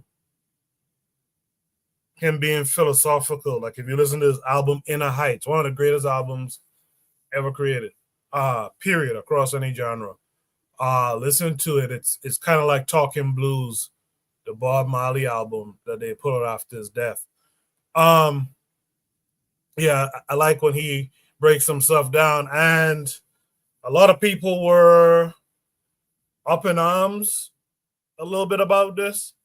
There's a video I saw, but I couldn't pull it up for the show tonight, but some young African entertainers actually responded to it. Maybe I'll do what Bakari does and pull up on my phone and play it over the speaker. But yeah, they were speaking about it, and they said something that I remember Trigger Happy saying in the chat some time back. They said basically that music, the kind of music that a Buju Banton would do, Bob Marley, etc., is old music. It's like their parents and grandparents' music. It's sad. It's they, and I don't necessarily agree with it, but this is what they're saying. They're saying they want to be upbeat. They want to be lit, as the youths them say. And I think there is something to that, in the sense of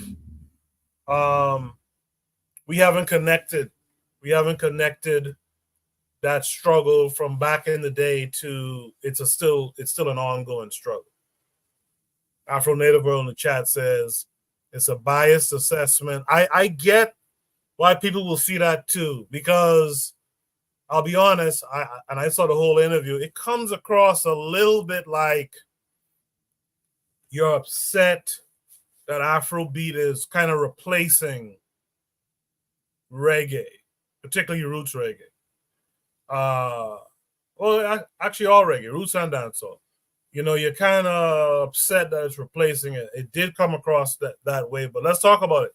You guys in the chat, drop your comments, and we'll listen to those on the panel, and we'll try to interplay between the two. With that said, let me start out with Anthony. Anthony, I'm sure you're well-versed in reggae music as well, and Buju Banton and Afrobeat. What say you to what Buju had to say? I mean, I know exactly how you feel, man. I can respect how you feel, because just think of this for example, I use this example. Now, like the music that I love, like the hip hop music, for example. The hip hop that I love, I love Public Enemy back when they first came out. You know what I'm saying? I love X-Clan when they first came out. All of the Conscious Brothers who talked about something. Okay, now, if I fast forward to today, I'm listening to Megan Thee Stallion, I'm listening to Sexy Red, Suki Hunter, and all these old trifling artists, with these trifling messages that they put out. And I'll be like, what the hell? You know what I'm saying? What the hell? I mean, but the thing is, this is what sells now. You know what I'm saying? This is what the young people listen at. See, it's a disconnect between the young people, and the people of their generation. What a knowledge and everything didn't get passed down. You know what I'm saying? I mean, Because if you go back, okay, say roots reggae, for example, say we in Jamaica in the 1960s, the late 60s, the 1970s, we know the things that were going on. You know, this was the height of the so-called Cold War. And, you know, you had the United States and the Soviet Union fighting over everybody's resources and trying to get everybody in their camp.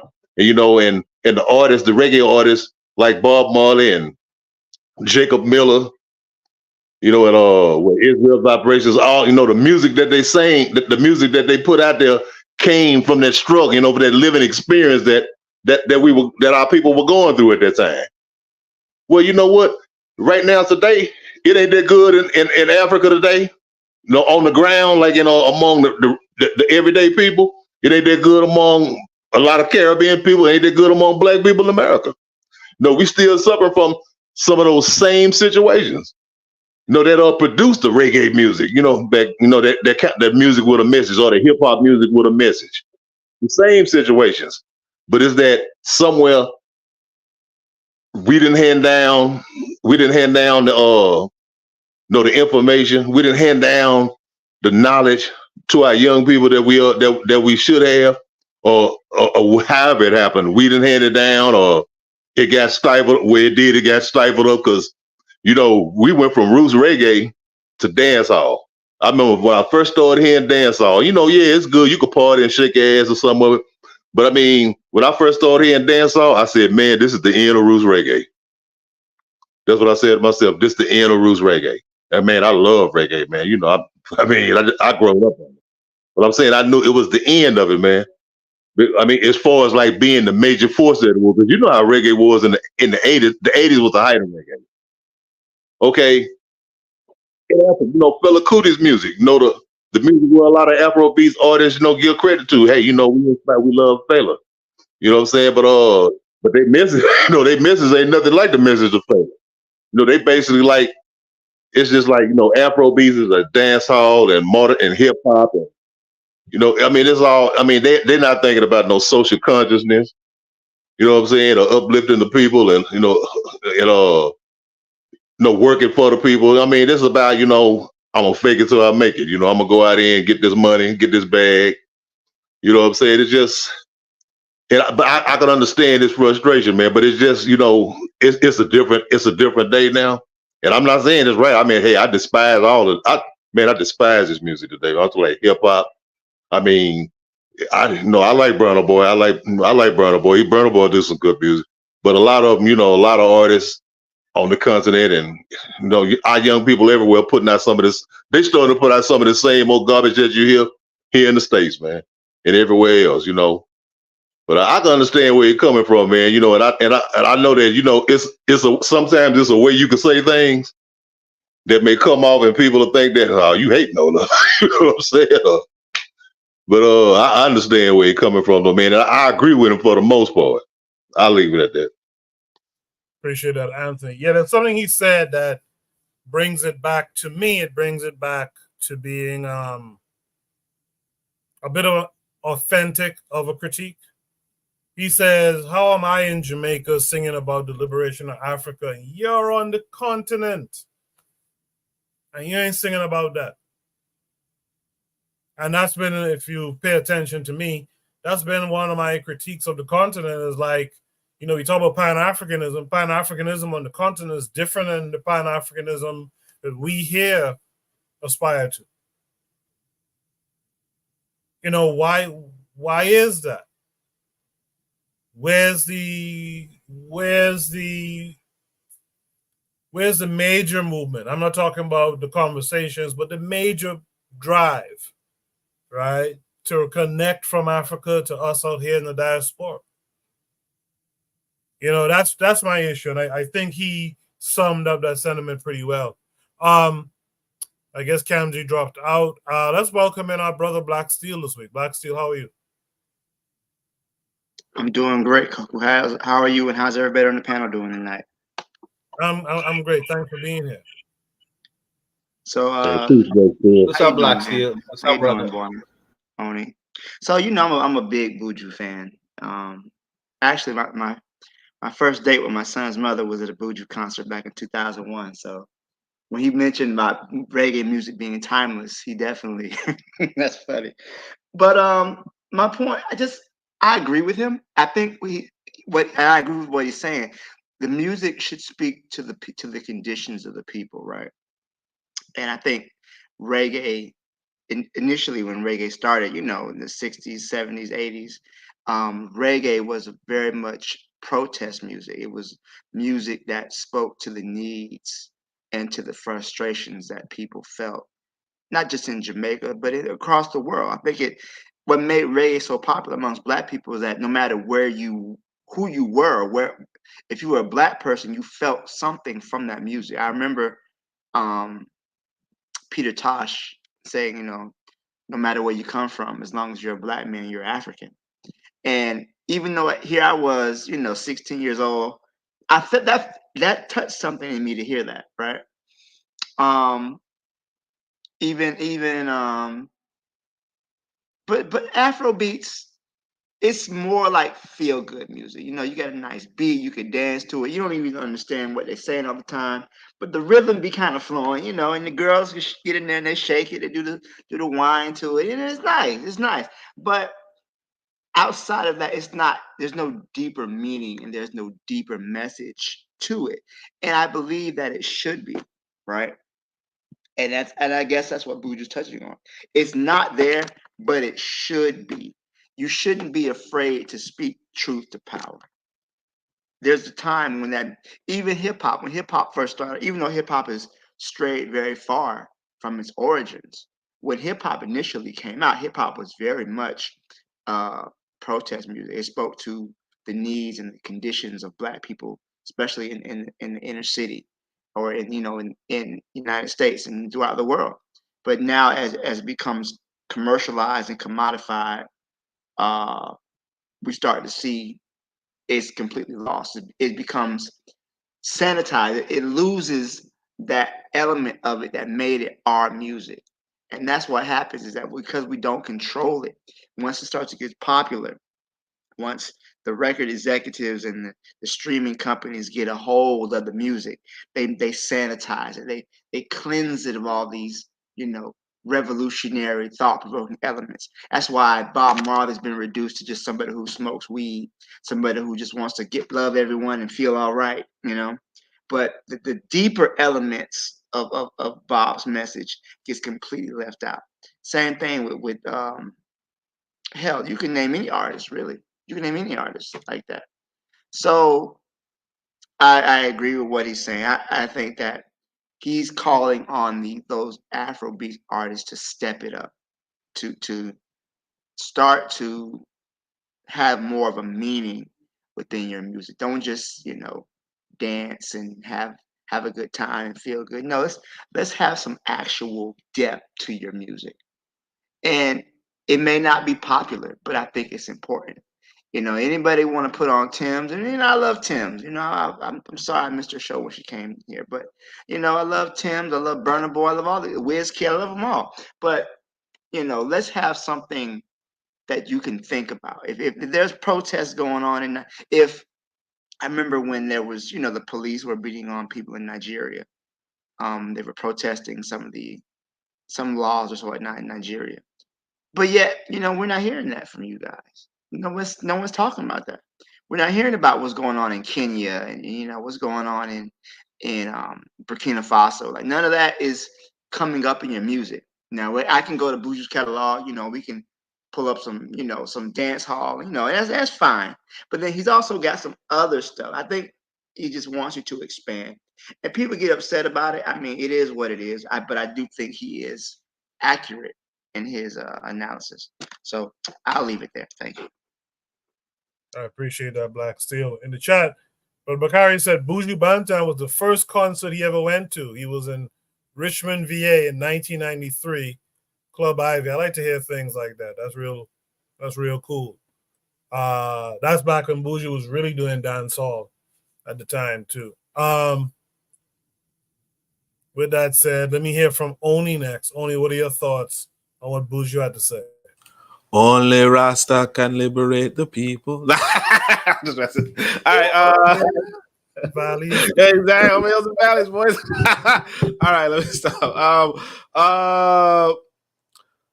I mean, he does seem vexed, but I think what he's saying is valid.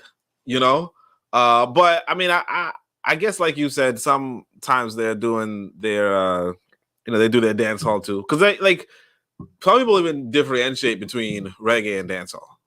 So I remember one time I thought reggae and dance hall were the same thing, and then so I said I want to listen to dance hall, and they were like, "That's what you want to listen to?" So the thing is this though, everybody's doing ratchet music. And Jamaica was doing ratchet music. Like generally speaking, Kingston, the capital of Jamaica, is considered a ratchet, like a ratchet country. Not like African American ratchet, but like ratchet, So, but at the same time, I also see what he's saying in the sense of, you have conscious music and you have ratchet music. And you have artists who produce, exclusively ratchet music. You have artists who produce exclusively conscious music, and you have artists who do a mixture.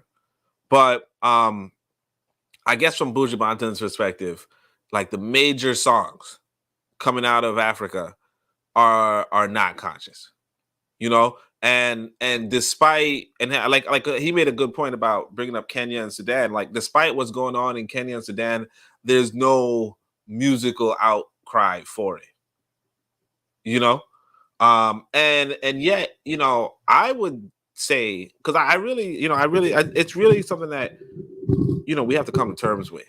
But music is an incredibly important genre. If you look at us as a species of people. So, when we were talking earlier about the early hominids, the Odavi Gorge and Oromo people, or whomever, right? The early hominids, the human species, from if you were looking at it from a biological standpoint, music might be fundamental for us.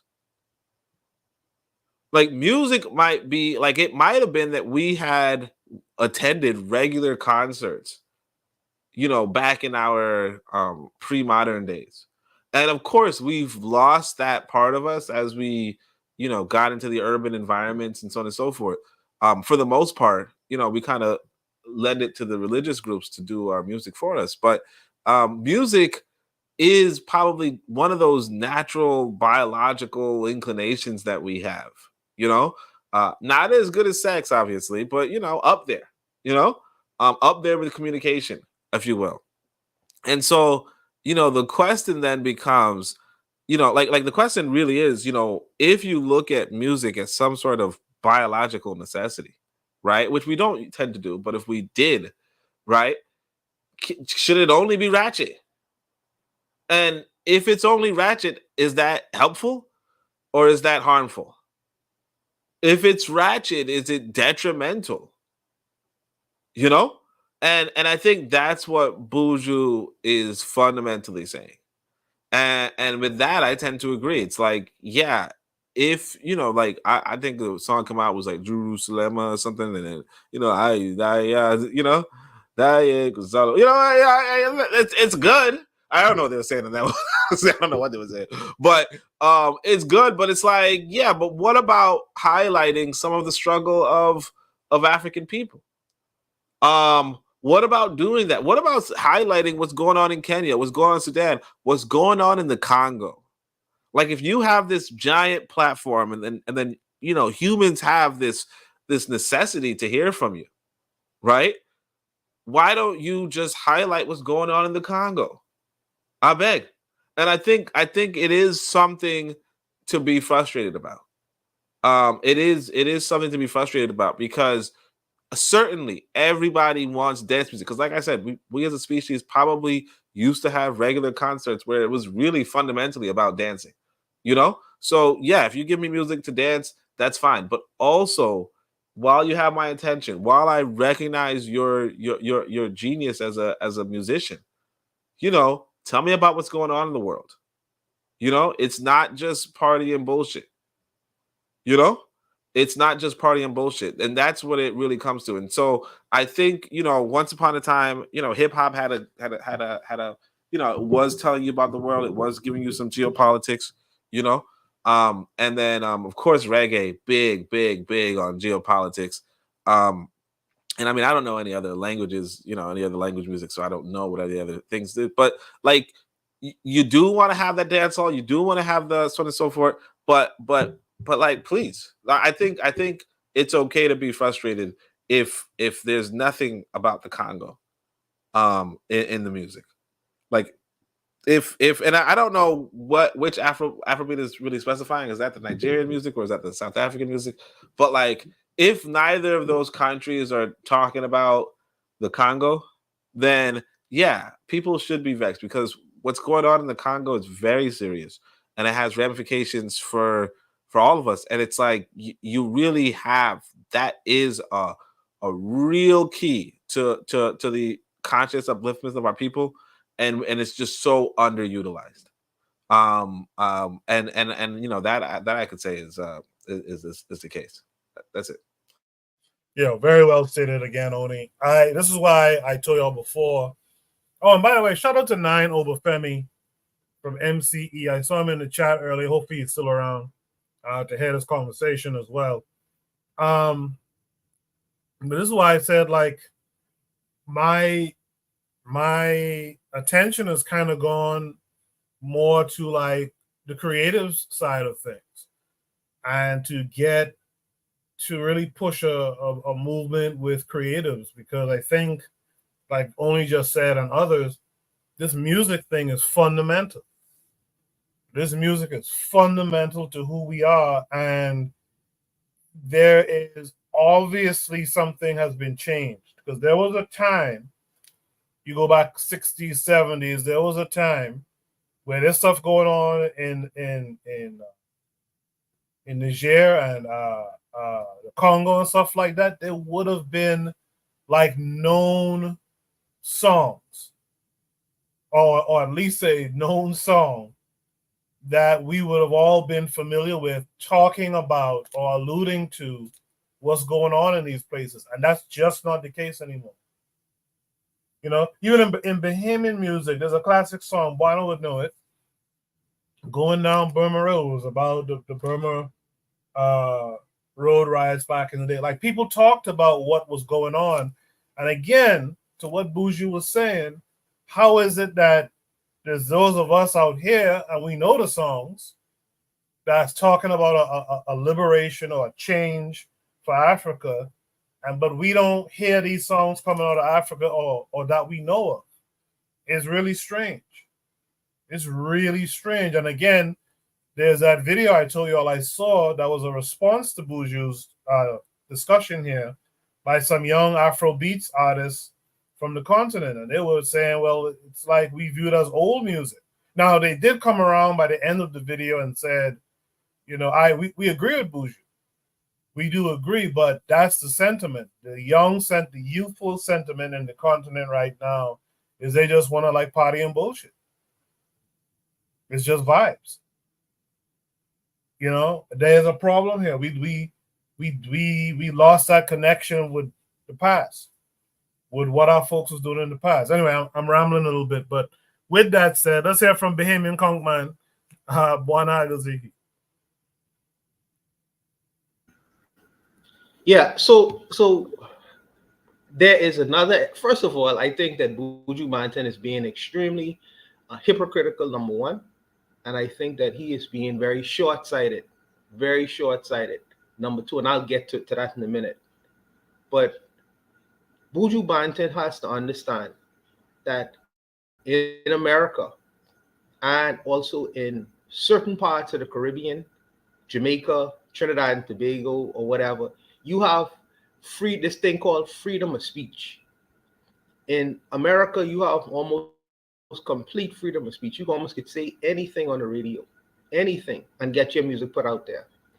In Jamaica and Trinidad and Tobago, you have relative freedom of speech. Back in the day when Bob Marley them was singing certain you know how much time Peter Tosh music was banned off of Jamaican stations? Because they know Peter Tosh, well, his music was extremely political. This is I believe that some of the reasons why Peter Tosh is not as well known as Bob Marley, because Peter Tosh's music was really much more revolutionary than Bob Marley's own, you know, and a lot of his music was banned. You know, if you want to get your music put out there, you have government scrutinized content. They scrutinize content severely. In Africa, in many parts of Africa, they do not have the freedoms that we enjoy in this part of the world in terms of the content that we could put out there. How many times was Fela Kuti arrested? His mother was murdered. His mother was murdered by the government based off of some of the content and the music he was making. And he was hitting out against the government that he thought was horrible. You know, the ideas of freedom of speech in terms of being political in certain parts of the African world is frowned upon. You singing certain things in Museveni's government. I think this guy named Bobby Wine. I don't know if he was arrested because of his lyrics to his music, or maybe the president just didn't like him. But, you know, government scrutinized content. They don't have the liberties that we enjoy. Well, some of us enjoy in the Western world. That's why they have to be very careful of the content they make. You know, so the artist said, well, okay, if I tell the truth, I could get put in jail. Something is gonna befall me. So if I sing about, you know, party and bullshit, you know, maybe they'll be able to play this on the radio, and I could eat a food off of this, or I could get something to eat off of this. You know, I could pay my rent off of this love music or this nonsensical music, which really has no content to it, no harmful content to the government. I could eat some food off of this. You know, I could feed my family. So I think that these are things that Buju Banton need to consider when he's speaking on these kinds of issues. Another thing too is Buju Banton is a global statesman in terms of reggae music and black music to the world. And I think that he needs to be very, very careful, because in terms of how he talking about other genres of music, people put their heart and soul into the music they make. Now, you may not like it, but they put their heart and soul into music they like. And they can look at you side eye when you say, well, the music we making is empty. And I'm thinking it's enough. I remember this Buju Banton song called "How Forget Your Body." He said, "Gal, me serious, me I forget you tonight. How forget your body even by gunpoint." He was Buju Banton when he was singing. So people look at him square and like they look at him, oh, say, so you want a woman so desperate, you gonna be ready to put a gun to her head to get her body? If this is what you were singing about in your youth, but you had time to develop. Why don't give the African brothers time to develop as well? It's a way you could speak to brothers and say, hey man, you know, that music is what you sing about, but sometimes you have to put meaning to your music as well. But don't call my music fuckery, because these same young boys who may be looking up to you, now you're in down their music and call their music fuckery, things where they put their heart and soul into. They don't want to listen to you no more. They can say, well, Buju is a hypocrite. He was making these kinds of songs too. Not only that, the world knows conscious reggae music, but they also know dancehall music. Bounty Killer them was singing about killing people back in the 90s. You know, Beanie Man was singing about, all he sing about is woman and getting them. Sensima, who got the keys to my beam? This is nonsensical music. Why don't talk about that kind of dancehall music when you dissing Afrobeats?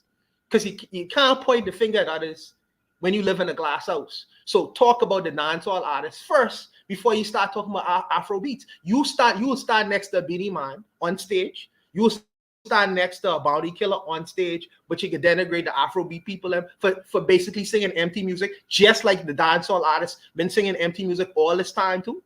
Come on, man. Somebody can look at you kind of like with a jaundice. You saying this man being a hypocrite. This man being a big asshole hypocrite. So I just think that you have to be careful as a global statesman when you go around the world and when you try to make an impression. Yes, there are some things, you have some truths to what you're saying, but it's how it's presented. It's how it's presented. It's how it's presented. You know, you just can't talk crazy to people. Not only that too, Afrobeat ain't only Jamaican music, brother. Afrobeat is also soca music. It's also soca mixed up in that. And no African artists so far to say that we are conscious African artists. I'm sure they have people like that exist, but they don't say that they have have a consciousness to their music and things like that. They don't declare themselves a certain way. They just making music. Now, you as an elderly statesman could have maybe informed these brothers, but I think it's how you present things to these people. I think it's how you present things to the global world. People who listening to you, people who looking up to you. You know, I think, but he did mention African artists like Fela Kuti. He mentioned many African artists who had Black consciousness, Lucky Dube, who had a Black consciousness view to them. I think that we'll see a return of that, but I think that there has to be some developmental stage, just like how Jamaicans develop as well into reggae, because they didn't start with reggae, they didn't start with Black consciousness. No way. But they eventually develop into that and become a global music. Give Afrobeats time. Give them the same time you offering your own people. You know, I think that there should be some fairness across the board. But I have other issues with Buju Banton, you know, because me personally, as I feel, I find it strange that a man, and I ain't trying to impugn the character because I love Buju Banton, but I'm not trying to impugn the character of Buju Banton. But I find it very, very strange that he was deported for selling drugs in the United States. You know, major drugs, 10 years in prison. How is it that this man was able to get back in America in such a short period of time? It made me say, It made me say, You know, I don't know. I don't know. But like I say, I just think that Buju Banton really need to exercise diplomacy when he's talking about other genres of music, because the other brothers in Nigerian hood starting out in the same level the way he started at, and they, just as he made some missteps, they will make some missteps, but they'll eventually develop. And they look up to brothers like Buju and other Jamaican artists and other people like his genre of music or whatever. I think that he need to be very diplomatic, because you don't want to ostracize people from listening to anything you have to say, even because some of the things you have to say may be good things to say. But I think that you shouldn't want to ostracize them by saying that music is fuckery. I think that that's a very undiplomatic way, especially on a public platform like this. You know, these people listening, pull Burna Boy to the side. I mean, many stages, I'm sure you have conversations with him with. You know, pull these artists to the side. They love Buju Banton. The world loves Buju Banton. The black world, they would listen to you. But to come on, Drink Champs, where rappers getting drunk, and talk about a genre of music in Africa is fuckery, and you even touch a rap music yet. I think it's a horrible thing to do. I think it's very undiplomatic. But I'll leave it there. I too, and thank you for that one. I too, and reluctantly, because I don't like to have that kind of outlook, but I too side-eyed how quickly Buju was back in America, doing music and stuff too. But to be fair to Buju,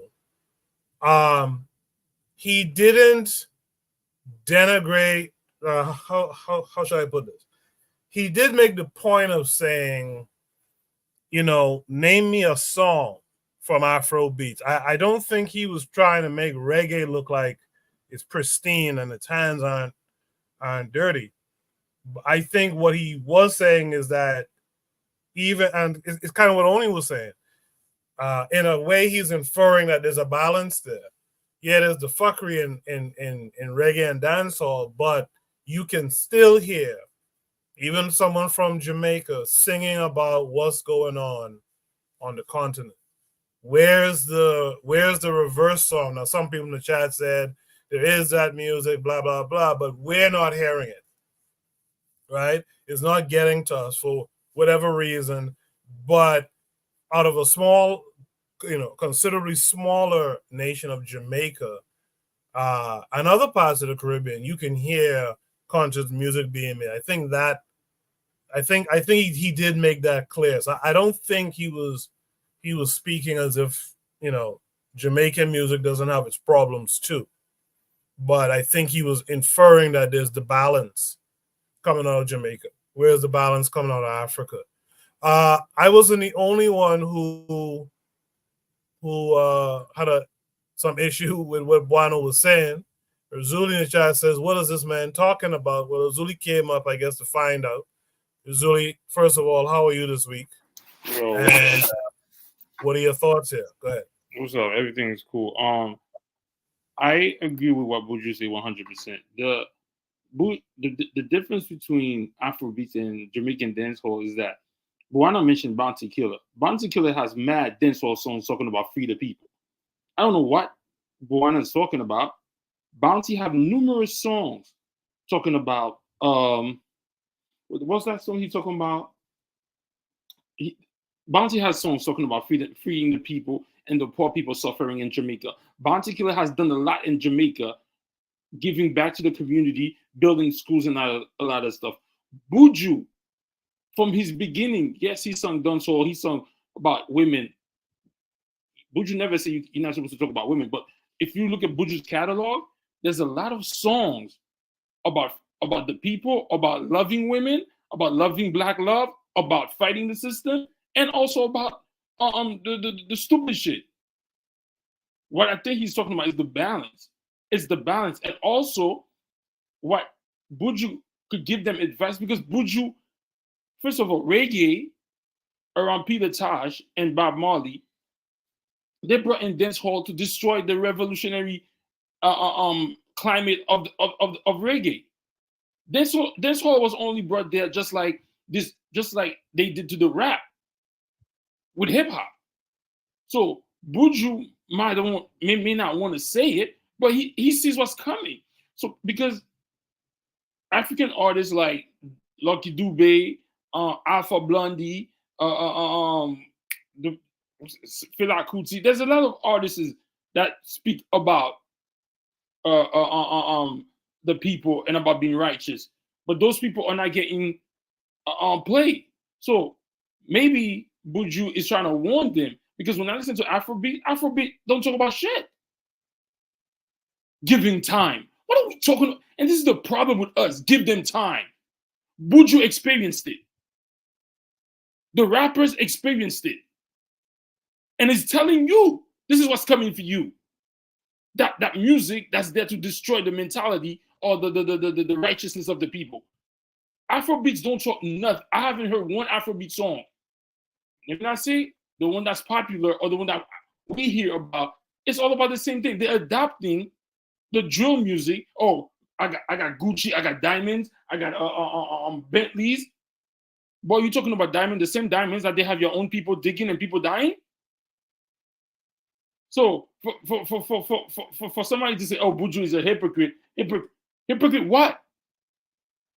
If somebody's probably trying to warn you about what's going to happen to you with that type of music, instead of looking at it this way, we're looking at it, oh, he's this. My man said Buju can't. A lot of people, that whole case, or he sold drugs, mad people don't believe that shit was real. And if he did, okay, I guess you could say that's you could hold that against him. But what does that have to do with him saying that Afrobeats don't really talk about nothing, about uniting? Well, he's really saying that the African continent is not really talking about uniting with us on this side. That's what he's really saying, that people don't want to talk about. For somebody to say, and that song and that whole interview, yeah, I agree. Maybe what Buana said something, how he got back here that soon, or he spent 15 years in jail or whatever. I don't know. But at the end of the day, what he said, I give Buju grace because of his catalog. His catalog, and if you listen to his catalog, this man has been nothing but and his music. I'm not saying Buju didn't talk about sexually explicit stuff from time to time. Yes, he did. But the majority of his catalog is about the people. So for somebody to say, oh, Afrobeat, most of the Afrobeat artists are not talking about shit. It's about bling bling, about partying, drugs, and all of that. So if Buju is saying this, maybe we should take it as a warning. So this is how they're gonna use Afrobeat to bring a type of mentality to the continent. That's all I have to say. I appreciate that, Julie. Thank you for that. KW7 in the chat is kind of echoing. Azuli said Buju was set up. That case was entrapment, which is what it does seem. The case itself seems like it was just entrapment, but it seemed like it was playing off of some Jamaican braggadociousness as well, and Buju was on that braggadocious dumb shit. But yeah, I think Azuli picked up on the same thing I picked up on, which is, he's basically saying, where's that balance? I'll let Buana respond because a lot of that was directed towards Buana. Buana, you want to respond?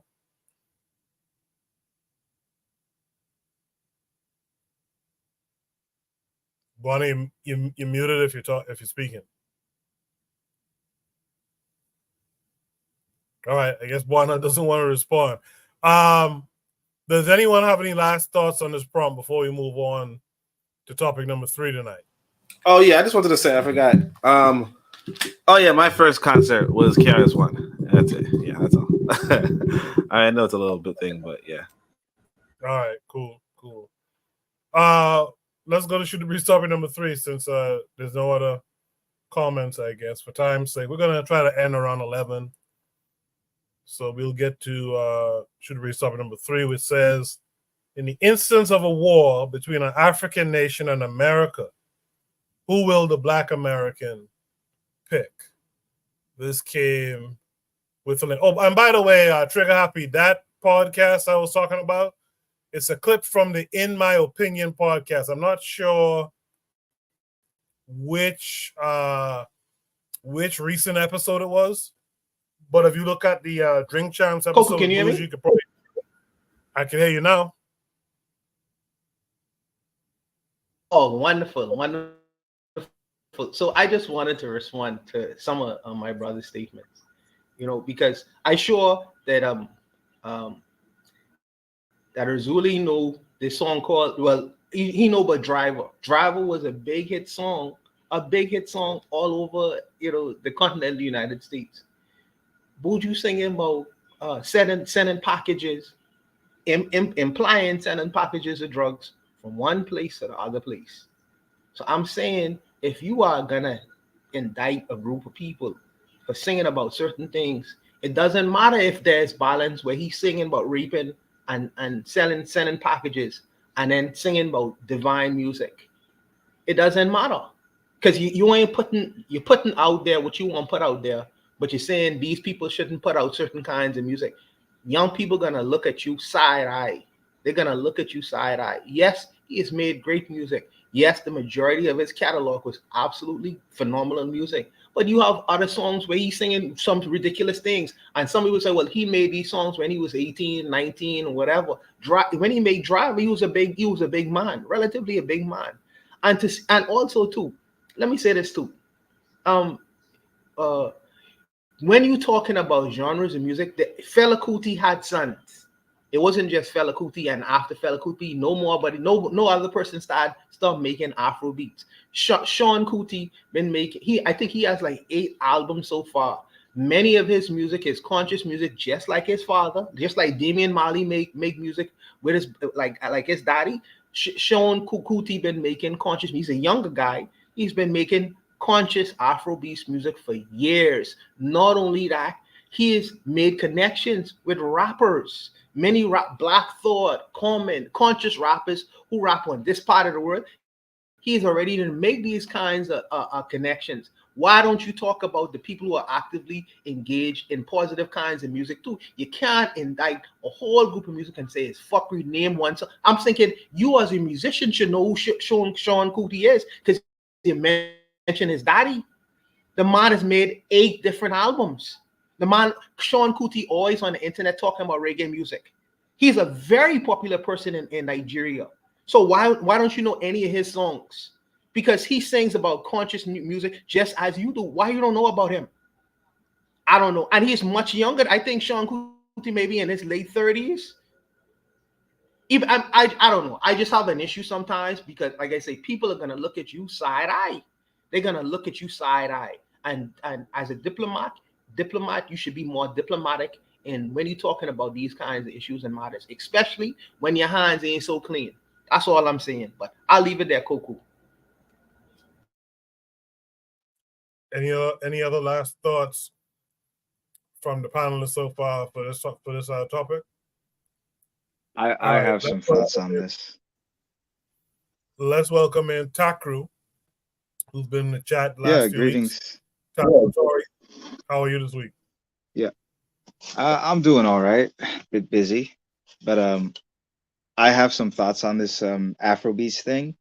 I'm not a full-on musician professionally, but I do engage in music a lot more than the average person. And I'll say music is a reflection of your psyche at the time. So whatever it is you're thinking can be expressed in music. And I think it's a bit unfair to only want to express a certain range of the human experience because, and someone who's written songs, the moment you think or feel a certain way, it gets expressed in your music. You would be surprised how easily it flows. So these people singing about killing others, you know, maybe that's a part of their life or it's a desire, you know, anger, murderous intent, and so forth. It's all part of the human experience. And I would say that it's not that these groups are unpopular, you know, these conscious people. It's just that negativity is dominant in this world. And thus, negative music is going to be flourishing. Whereas conscious music, not everyone wants to be conscious all the time.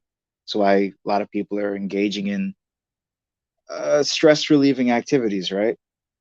Either through substances or the way they live their lives. So, but I would also like to say as a finishing point, a lot of the things people complain about now were way worse in the past or as bad, because if you look at Fela Kuti, for all his, you know, inspirational messages, some of the things he did on stage, like going on stage in underwear, vigorously humping his female fans. I mean, we don't think that's respectful to himself or the black woman, right? But that's what he was doing on stage and so forth. So I would say it's always been there.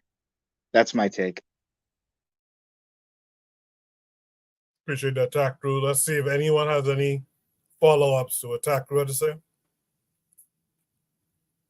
All right, Takru, just hang out with us as we go to Sugar Beast topic number 3. It says, in the instance of a war between an African nation and America, who will the Black American pick? This came with a link that's taking us to Twitter. It's a post by African Stream. Hold on a second. Looks like I lost connection to my audio. I don't know why audio is important here now. Let me just redo this. So this is taking us to Twitter, the African Stream, that says U.S. Republican calls for Niger or Niger invasion. In May of this year, U.S. Congressman Matt Gaetz openly called for an invasion of Niger on the floor of the U.S. House of Representatives. Recall that an anti-imperialist revolution has swept Niger, beginning with the coup of July 27, 2023, which brought to power President Tiani. Since then, the Nigerian government has declared the U.S. military presence in the country illegal and ordered the expulsion of U.S. troops. This makes Niger the first country in history to expel U.S. Africa Command or AFRICOM troops. Niger also expelled French troops from its territory and began to nationalize and revoke French licenses in important sectors of its economy. But clearly, some U.S. politicians are not happy about this. Gaetz brands Niger, quote unquote, third world thugs. He's especially upset that the U.S. Air Force's most expensive construction project, Niger Air Base 201, will no longer host U.S. military operations. The drone base, which is the biggest in Africa, cost roughly $250 million to build and operate, and the U.S. spent an additional $500 million on other military expenditures in Niger. Despite Washington's Niger exit, it looks like the U.S. is now moving into another West African country now, Ivory Coast. French outlet Le Monde claims to have received information that Ivory Coast has granted the U.S. permission to set up a base in the village of Odien, near Mali, and not far from Burkina Faso. Last month, Burkina Faso's President Ibrahim Traore stated, quote, "There is indeed a center of operations in Abidjan to destabilize our country." And this month, he stated, "We are effectively tracking a cell in a neighboring country that is run by Western intelligence services directed primarily against our country." Could this point to a new headquarters for U.S. operations in the region? So then there's this video from C-SPAN. It's a minute long. We'll watch it, and then we'll discuss it. You know what a real U.S. president would do? Say that C-130s are on their way to Niger today with the water and the medicine and the food our troops need, that they will have a full fighter pilot escort there. And if the Nigerian government or any other third world thug tries to even turn on their air defense systems, we should show those leaders and those thugs what the target package looks like on their houses and their family members, because it should not be Americans that are suffering because President Biden and Blinken are so embarrassed that their strategy in Africa failed. It started back in March of 2023. Secretary of State Antony Blinken went to Niger and proclaimed that it was a model of resilience, a platform for great democracy. It would be where America would execute its Africa strategy. 1 year later, almost to the day, there was a coup in Niger. And I know this will surprise you, but after that occurs, they say they want our bases that U.S. taxpayers have poured more than $1 billion into gone. They want our service members gone. Sorry, my mic was open, but I'm sure you guys was able to hear it properly. This is, like Trigger Happy 262 plus in the chat says, that's true sickness, right? I mean, and it's actually sickening to hear this white guy in America talking about their plans in Africa. Like, it's something else. KW Dawn 7 in the chat says the Black American will support America. They supported the destruction of Libya and the sanctions on Zimbabwe. Brother Bakari echoes the sentiment. He says the Black American will choose America. Well, let me start with Takru on this one. Takru, what say you? Okay, I guess I have the most unpopular opinion on this. I don't think the Black American populace at large had a choice when it comes to Libya. And personally, I don't see anything wrong with Black Americans picking America, seeing as, given their population, they're living in America. Their interests, whether they like it or not, are in a way American. And unless the capacity is built up in African nations to house them as refugees of empire, their interests are in America. You know, they are recognized there. They're maybe not at the top in everything, but they're there. It's their people, quote unquote. I would say also that, yeah, the way the European talks isn't sickening to me, because that's how they function. That's why they've been able to achieve what they have. They talk about your home and your resources as if it's theirs. So maybe we need to adopt that mindset and start looking at other people's territory as our own, as Africans, because we're very pacifist.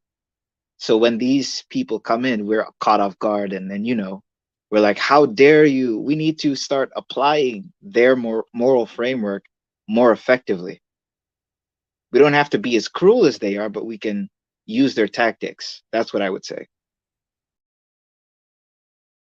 Thank you for that, Takru. Yeah, that's an interesting take. I'm not against it either. I think we definitely need to be a little bit more ruthless in our outlook. With that said, let's hear from Mazulius. Mazulius wants to say.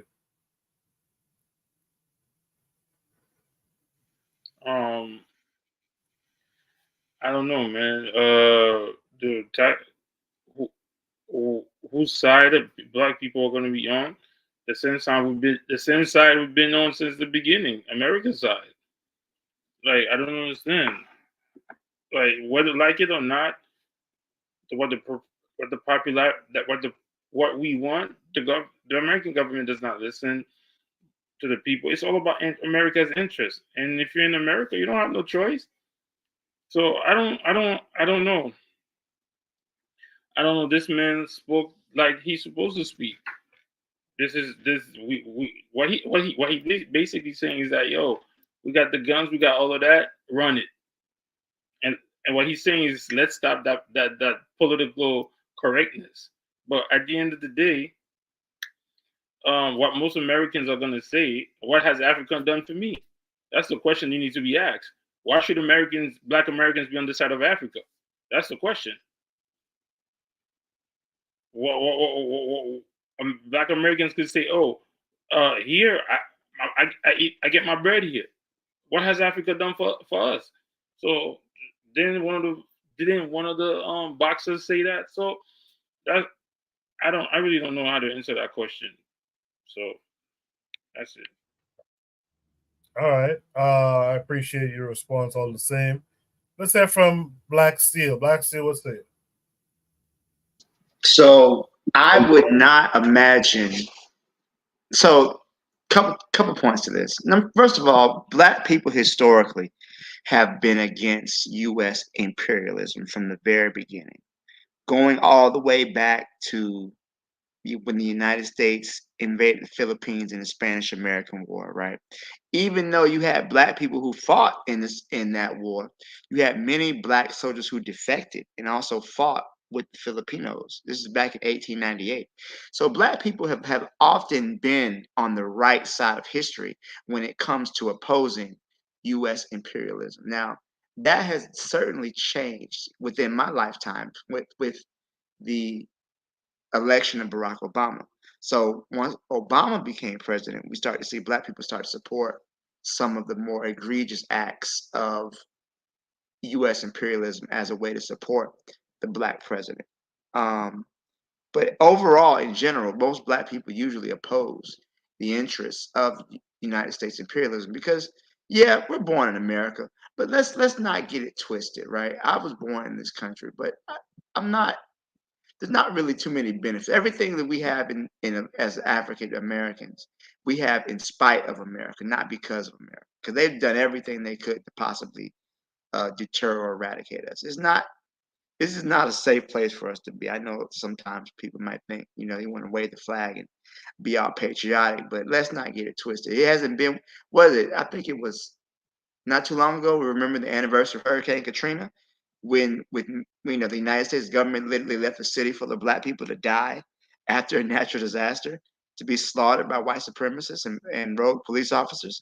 So these things are just within our living memory. We see the United States government doesn't give a shit about Black people in this country. I mean, the list can go on and on. So I think Black people have to be foolish to support African nation, African U.S., African Americans or Black soldiers or any soldiers going to war with the African country. They didn't. I mean, I don't recall Black people being supporting the invasion of Grenada. I don't recall Black people being too supportive of what happened in Libya with Gaddafi. I don't believe that we were on the streets chanting USA, USA. And if there were some Black people, if there were some deluded, misguided souls, they don't speak for the majority of us. We don't, most black Americans aren't out here just supporting anytime the US drops a bomb in some poor third world country and kills children, which is what they mostly do. 90% of drone fatalities are civilians. So I don't really see us out here supporting that. And I think they're stupid. They would be dumb too, because one thing that I've learned is that the notion of imperial blowback. What happens outside the empire, what happens outside the country, eventually comes back around to affect those people who live within the country, those who are marginalized. So we're going to start seeing a lot of that violence, which we already see it. But no, can't see black people in mass um, supporting Black Americans supporting the U.S. if they were to invade African nation. You're gonna have those ADOS clowns who probably more likely than not, they're more likely, you know, FBI or COINTELPRO or whatever. You got some white people behind those accounts, but overall, I don't really see us. Yeah, they invaded Burkina Faso. Yeah, they invaded Mali. USA, USA. I don't see that being a good thing. I think we have more sense in that. Now, I will say this too. You got to be careful this upcoming election too, because a lot of black people support Kamala Harris for some reason. There are some who don't, but once you put a black face on white power, many black people who don't have the necessary political education will support that, even if that is not in our best interest. So even then, I think that's very dangerous when we have these black politicians, and they're towing the line, and we instinctively want to support our people because they're black, but at the same time, you got to make sure the ideology aligns. Just because you black don't mean you're right all the time. So I'll leave it there. I appreciate that, Black Steel. I was going to after you were done, I was gonna mention the ADOS FBA of it. I think that's really what a lot of the non-American Africans, I think that's what the disappointment has been with those two groups in particular in recent years, because we kind of always knew Black Americans to be in opposition of America. That was like, if you came from outside of the U.S., like for the most part, that's kind of how we saw Black Americans. That they were against it. They weren't jingoists for America. So when we see like the Black American now and from these different groups on social media draped in the American flag and all that kind of stuff, it's really off-putting, because that's not what we were originally familiar with when it comes to the Black American. So thanks for bringing that up too. Let's welcome in our brother Bakari onto the panel this week. Bakari, how are you this week? Man, I'm great. How about you, man? I'm good. Thanks for Other coming folks through. on the panel, everything. Well, first, I let folks know I separates a Black American. I really don't even know what a Black American is, in all honesty. I always ask that question: how did Black people become American? I guess they were grandfathered into that. But anyway, even though I say African American, but all those Black people that reject their Africanness, when I say Black American, that's who I'm talking about, and they gonna choose America. They most definitely gonna choose America. ADOS, FBA, Aborigine, Indigenous, and who the hell ever is. And like Azuli said, when he mentioned Floyd Mayweather, that's the box he was talking about. You're going to have those people say, what has Africa done for me? But they'll never question what America has done for them. Now, America has done a lot to them, but they ain't going to never question what America has done for them, because America has done nothing for them, right? So it's going to be a lot of most everybody that just called themselves Black American. Like I said, I really don't. But anyway, uh, all those people that just consider themselves a Black American, uh, that's what I don't know. What I never, I'm not a Black American. I let people know that. Don't call me a Black American. Everybody else know where they come from, but when it come Black people, you just a Black American. Like we came from here. I don't know. That's just that's my mindset on it. But most people gonna choose their slave master. And to Black Steel's point, when he said some Black people gonna choose Kamala, I'm one of them that gonna choose Kamala, because I would not choose. I refuse to sit back and let somebody see. When we talk about white supremacy, and I say Black people, I don't even believe in white supremacy. White supremacy is a belief. Even when you look up their definition, they tell you it's a belief. So when I find Black people who talk about, say they have a problem with white supremacy, but they're willing to let someone get control of the place where they live, who will tell you, you read their plans and their Project 2025, and you go to their Department of Defense, one thing they want to do is give street level drug dealers capital punishment. Ain't no. I wonder who those street level drug dealers will be. They want to ban protests, right? They want to. They already asked once before when he was president, can he just shoot the Black Lives Matter protesters? But if he become president, they're going to ban protests, and he just bring out his military full, fully loaded. So I wonder what people would be getting shot at those protests.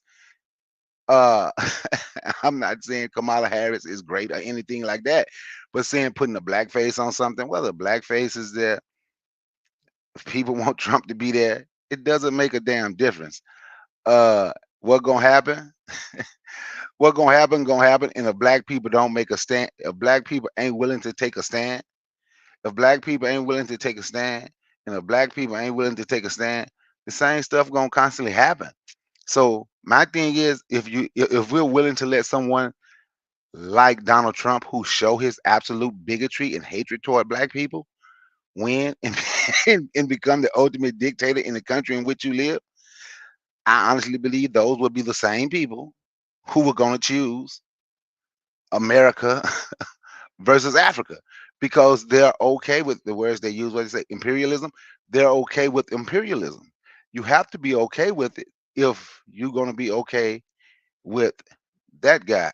I'm just saying, So yes, the black American. Trust me, I make an absolute distinct difference between a black American and someone that call themselves African. And I know people say it can be used interchangeably, but today in 2024, it's not used interchangeably.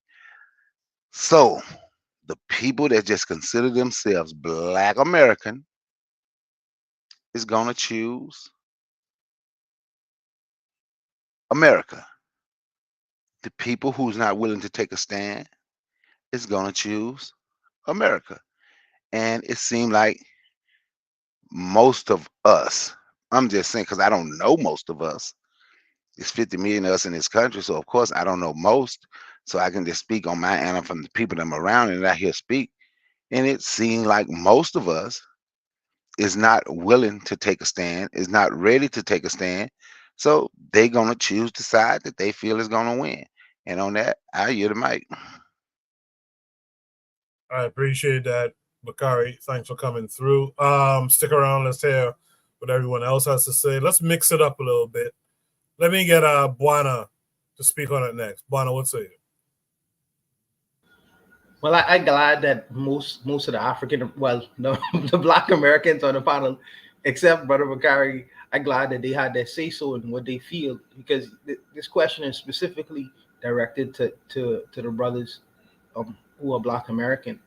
But this is an interesting question for me because there, in my mind, right, that there is not really a lot of African nations. African nation is, I would look at maybe Ethiopia as an African nation, to smaller degree, Liberia is an African nation, Burkina Faso and those countries that trying to re-navigate all of the colonial ties with European powers from the Berlin Conference, and they trying to scrap all of these ideas and really formulate an African experiment where you really have the African ideology at its core. That's what an African nation is. There's a difference between a European nation that is run and governed by African people as opposed to an African nation which is not only run and governed but also controlled and built from the ground up. That's not necessarily ever since the Berlin Conference, when the white guys did what they did. The black people are just managing so-called quote-unquote countries that were designed and created by European powers. They just carried on the tradition. So now they have laws. You see black people in the most hottest parts of Africa with white uh, wigs going to court. They still going off of the ideas of the European colonists coming in and structuring and creating these so-called countries. So for me, in my mind, there's not necessarily an African nation yet, but I want, well, not many of them, but I want to maybe accelerate the question a little bit if I can, because it's easy to say, well, the Black Americans are going to fight for the Black Americans. I mean, America, obviously, but let's take a place like Liberia, considering the fact that this is a country which was built by mainly African Americans and Caribbean people. Let's just say that experiment went well, and they were able to develop that country in a way that is built up, to in 2024. Now I'm curious to know, at that point, since fundamentally it was built by African American people, do my African American brothers think that that the blacks in America, if they had an issue with Liberia, if it was developed, would they go to war against Liberia? I really wanted to maybe play with that question a little bit to see what the outcome would be. So that's to any of the African American brothers. I'm curious to know the answer to that. The question is, would America go to war with Liberia? No. Would the blacks inside America, go to war with Liberia, understanding the history of Liberia, and that if they was to develop? So if they're a Black American who's in the U.S. Army or the Marines or Navy, they got orders. They got to go. But would the civilian population support such a thing? I would probably say the majority of us would not. Again, you're always going to have those, those super hyper patriotic people. But I think for the overwhelming majority of us, I'm going to say no. We're not going to support something like that. If Black people can go outside and, protest everything else, they're not going to support just naked U.S. imperial violence against the African nation. For what reason? What terrorism? Is that what they're going to say? The U.S. already got, the thing is, mostly too, the U.S. usually avoids putting ground troops in Africa for any significant engagements. They usually don't end up well. Look what happened in Somalia back in '92. And after that, up until Afrikan, you didn't really see a lot of American soldiers on the ground in Africa. Now you're starting to see an increase, but we have Obama to thank for that. But overall, you didn't really see it. But I don't think that we would support that. I think we'd probably be very, very against that. Again, you got the jingoists and the proud to be an American type Black people, but most of us are not going to be okay with that. Bueno, are you done? No, Black Steel gave me the outcome. I'm curious to know what others may think. Maybe they didn't hear me, but I thank you for that, Black Steel, because I'm curious to know what. Go ahead, Brother Bakari. You asked, what do I think? Once again, you say the Black American. See, I keep telling you, I make a distinction. So yes, the Black American will fight against Liberia. Because most of those people that only consider themselves Black American don't have nothing African about them, don't want to be associated or deal with Africa at all. And and it started on, and I first saw how big it was on social media. But then when I go to places like the Malcolm X Festival, and I go to places like the Marcus Garvey Festival, and you see these people showing up to these festivals to tell African people that you ain't Africa, that you're not African, and they've been doing it now for years. Like, it's a lot of Black people here. It's a lot of Black people here that's gonna choose the other side because there's nothing African about them. Hold on, Brother Bakari. Hold on for a second, Brother Bakari. So what I'm saying is, to be clear, so Liberia is a country of ex-Black American slaves. So do you think that they still in thinking about that? Do you think that the outcome would remain the same? Yes, the outcome will remain the same. They are loyal to this soil, and they are going to tell them we have nothing to do with Liberia. Like Azuli said, what has Liberia done for me? That probably would be the question that is asked. Yes, man, I'm telling you, man, these people out here, they're out here and they are out here a lot. They are out here more than like I said, more than I thought they were. You know, I saw people at the Marcus Garvey Festival walking around with their shirts, and I don't even know why they let them set up a booth to sell. Man, you got the ones now. See, we ain't no African. We the, pardon my French, because I hate this word, but this is what they're selling. We the new nigger nation. Yeah, I mean, them people ain't thinking about no Liberia. They ain't thinking about nothing in Africa, dude. These people ain't thinking about nothing but this. You know, I'm telling you, see these people at these festivals, you see them out on the streets. Talk to some of them, man. They ain't thinking about nothing about no Liberia.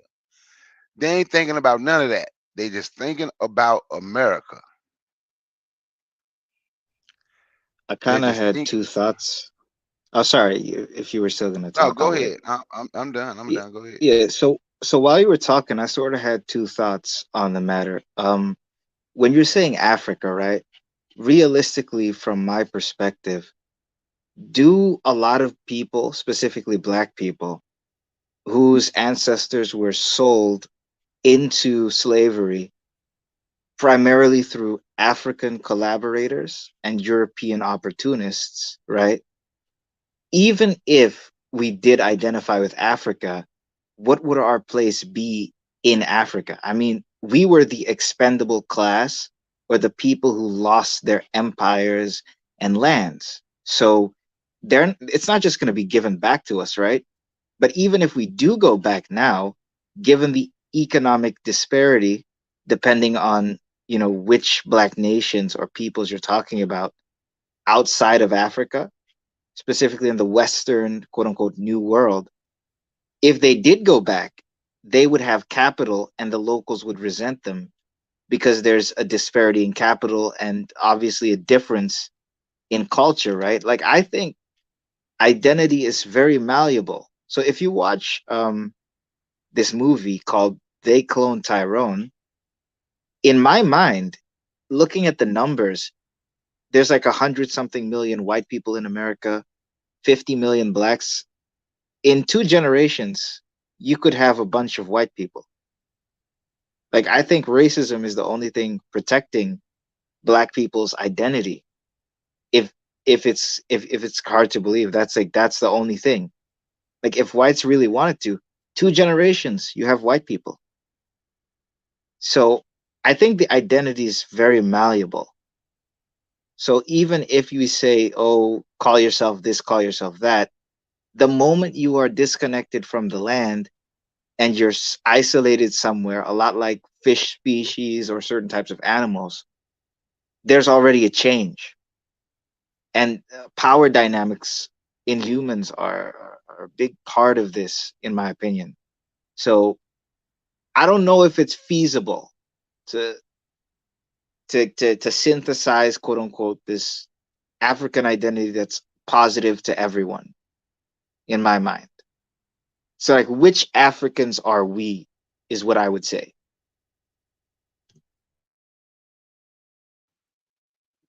So this is how Well, I'm gonna answer that question. You say which Africans are we? I'm gonna tell you the same thing that I tell a lot of my other friends from the continent, right?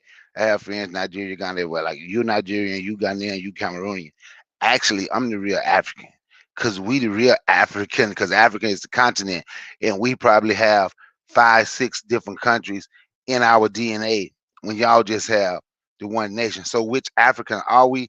I don't have to figure out the specific African that I am to understand what side I should be on. Now that's me personally. I'm not saying that should work. That should work for anyone else. See, now we are looking for specifics. So which one are you? Are you the band? So if I'm the if I'm the one from Igbo, so I guess I should only deal with the Igbo because that's what I would be from. Because that's no man. We're African people. So the fact that we're African people trying to figure out which African, trying to figure out where you're going to be from, we know what happened and we know why we don't know, right? I don't think we were expendable the way you said, oh, see, through African We collaborators. Because wait a minute, we weren't. because Can I please finish? Because I ain't cut you off. Can I please finish? Because Yeah, you go made it ahead. Go seem ahead. because you made it seem as if people in Africa are the ones who may have ended up. They were over there. Yeah, let's work a deal with them to get rid of these. That's really not how it happened. Like even when you study Queen and Zinga in the way that it happened, like shit, they had lost, so they had to get rid of some. You get rid of a few to save the rest, to save a lot more. It's not like that's what they. It's not like they were sitting over there. I'm not saying not one person did it, but we make it seem like if you listen to the words that he said, we make it seem like that our people was just sitting there working a deal, waiting for the right time to sell this, to sell these Africans. And that's really not how it happened. But back to what you said, like, which African? I'm all of them. How about that? I'm all I'm all of the black Africans. That's the one that's the one that I am. When I say which African, I'm less so talking about ethnicity and more so about class. So class and were we winners or losers in the local tribal wars? That's what I meant by which African. Because like Oh, West okay. Africa was conquered by tribal infighting by black people for Europe, It, which is crazy. well, I don't think it was just necessarily conquer for Europe, but I won't say we didn't have no collaborators that did work with them. We have some of them just like the sellouts here now. People like Jesse Lee Peterson, they are probably descendants of those people. Cause see what and I okay until like I said there were some collaborators and I always go back to and Anthony know this person's name and I can't ever remember his name. I know Rockman was part of his name, but if you watch a documentary called The Prince of Slaves, right? It was a guy who was enslaved in Natchez, Mississippi. He was a Muslim, and he used to work with him and his tribe. They were from Mali, and they used to work with they used to work with Europeans. So when other tribes realized the Muslim had the bigger, more powerful tribe, because the other tribes was, and this is according to the documentary, was fighting the Europeans as ships would pull up to the shores. But then they had to start fighting the Arabs, the Arabized Africans. But what happened was, okay, so what they did was they just caught some of them Muslims and gave them Muslims, gave those Muslims to the white people. So in that sense, what we say they were a collaborator. I don't think they were necessarily a collaborator, but shit, you selling all my people because y'all the most powerful. You going to war for them, so we gonna just get rid of y'all prince and his people. And so I'm just saying, I'm not saying there were no collaborators. One of my, like I said, the people here that's collaborators. The people here that's collaborators. That's willing to sell you out. I just always say they are descendants of the people over there that sold us out. But I don't think it was as many as we say, because it don't take a lot to sell you out. If you got a plan, it only take 2-3 people to get to deliver your plan. It don't take everybody to sell you out. So yeah, so we would be fighting white folks, and we would also be fighting African folks. But back to the original question about Liberia. Now, when you say, class, that is something, yeah, we'll have to fight one another because that is something I just don't do either, class and all that. But that's me. But the original thing was, would Black Americans fight against Liberia? And my answer to that would be yes, Black Americans would fight against Liberia because they have known a lot of these people, they don't have no type of African consciousness. They lost everything about themselves. They wanted to get rid of it, even to some of the things that we kept and didn't know that we kept it. Once they figured out, they get rid of now. See, That was original to America. You know, just stuff like that. So that's just my belief. Other people had a right to believe and see it different. I'm just saying how I see it from my experience from talking to some of these different people, the New Nigger Nation, the FBAs, the ADOs, the Aboriginal Indigenous, and it's a lot of them. This is my There are, anecdotal but experience, I and don't they don't think have. I don't think it's that many, Bakari. I mean, I know they're very vocal on social media, but if I was to go ask my auntie, have you heard of the New Nigga Nation? She might slap me. You know, if I ask my cousin, have But you bro, I heard of promise you, they out. But Aboriginal, Black like Steel, what? Black Steel, I promise you, they out at the Black festivals, at the African festivals, bro. I promise you, they are No, out. I don't doubt that. But I mean, how A many of lot them of them. are there really, though? I mean, if 10, 15 people can make a lot of noise, like a lot of noise. Well, and you could be right. Hold on, I'm gonna say this before you go. Black Steel. Did he cut out? Yeah, I Yeah, think he Bakari cut out. cut out. Oh, okay, I was like, what? Did I just lose? Did I lose my hair? Okay. Yeah, When Bukhari comes back, oh, he's here. Go ahead, Bakari. I'm sorry, I didn't mean to cut you off. Bakari's not back. Okay, but no, I was just Oh, gonna say that. Just just my thoughts on the matter. I don't think there's too many of these, these groups out here who are really.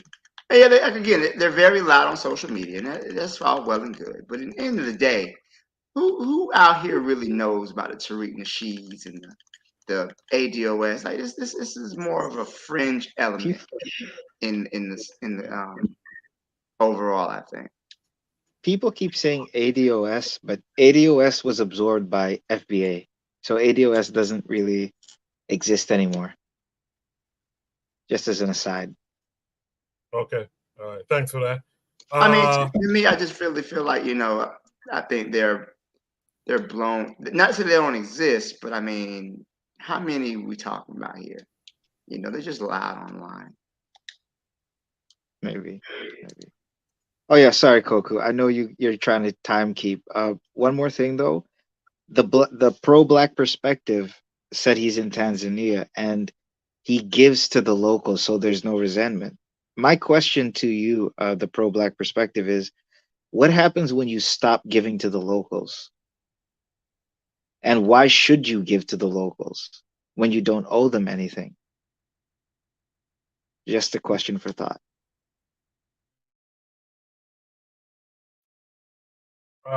All right. I guess Oni will respond to that when he takes his go at responding to the prompt. But Bakari came back. Bakari, finish your thought, and then let's finish hearing from Buana before we get to Oni. Go ahead, Bakari. No, what I wanted to say was I was telling Black Steel, yeah, that is my anecdotal. That's why I said that is my anecdotal experience. So it may not much of that, but I'm just saying.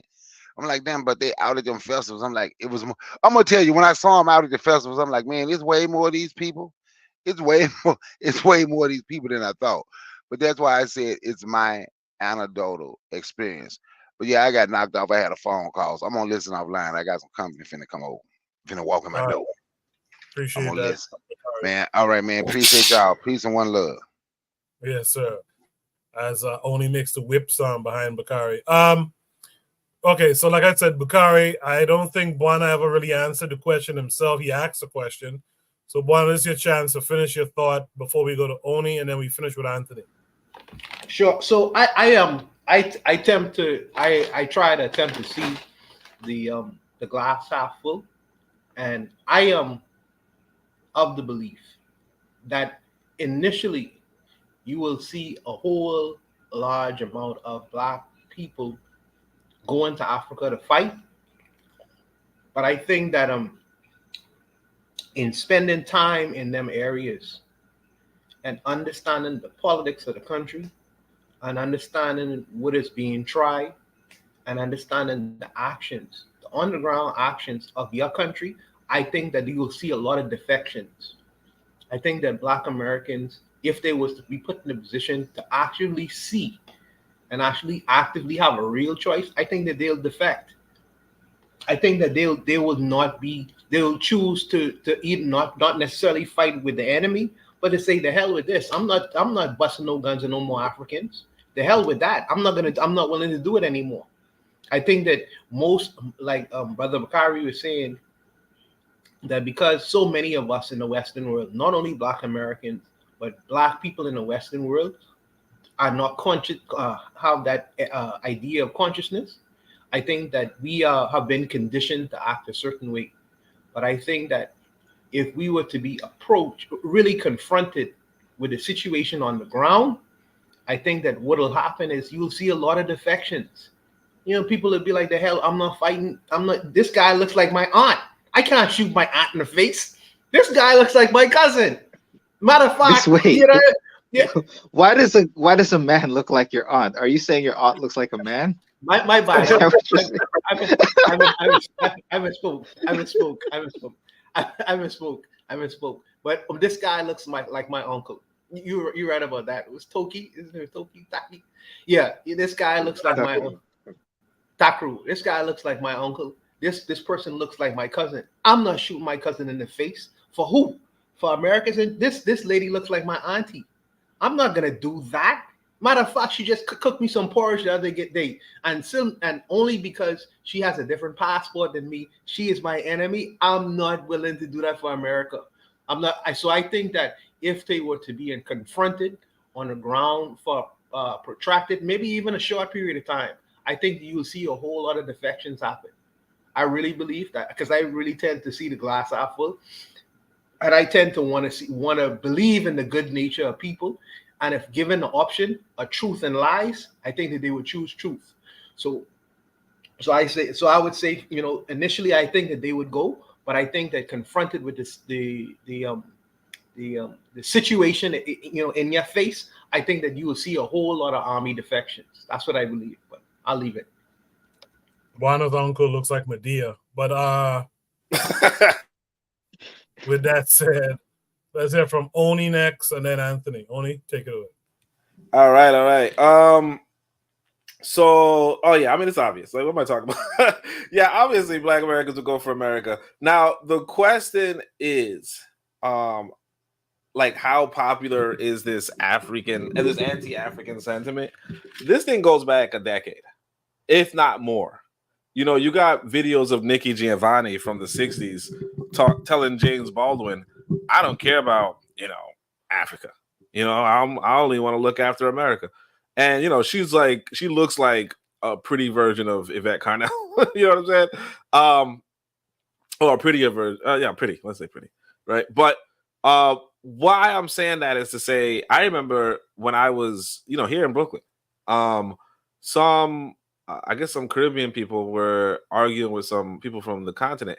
And then somebody, you know, a conscious person came through, you know, maybe a conscious Black American, who knows, but a conscious person came through and was like, look at this, Black people always divide, blah, blah, blah, right? Whatever. And then, you know, regular schmegular Black Americans said, those aren't Black people, they African, you know? You know, that's not a Black person, that's African.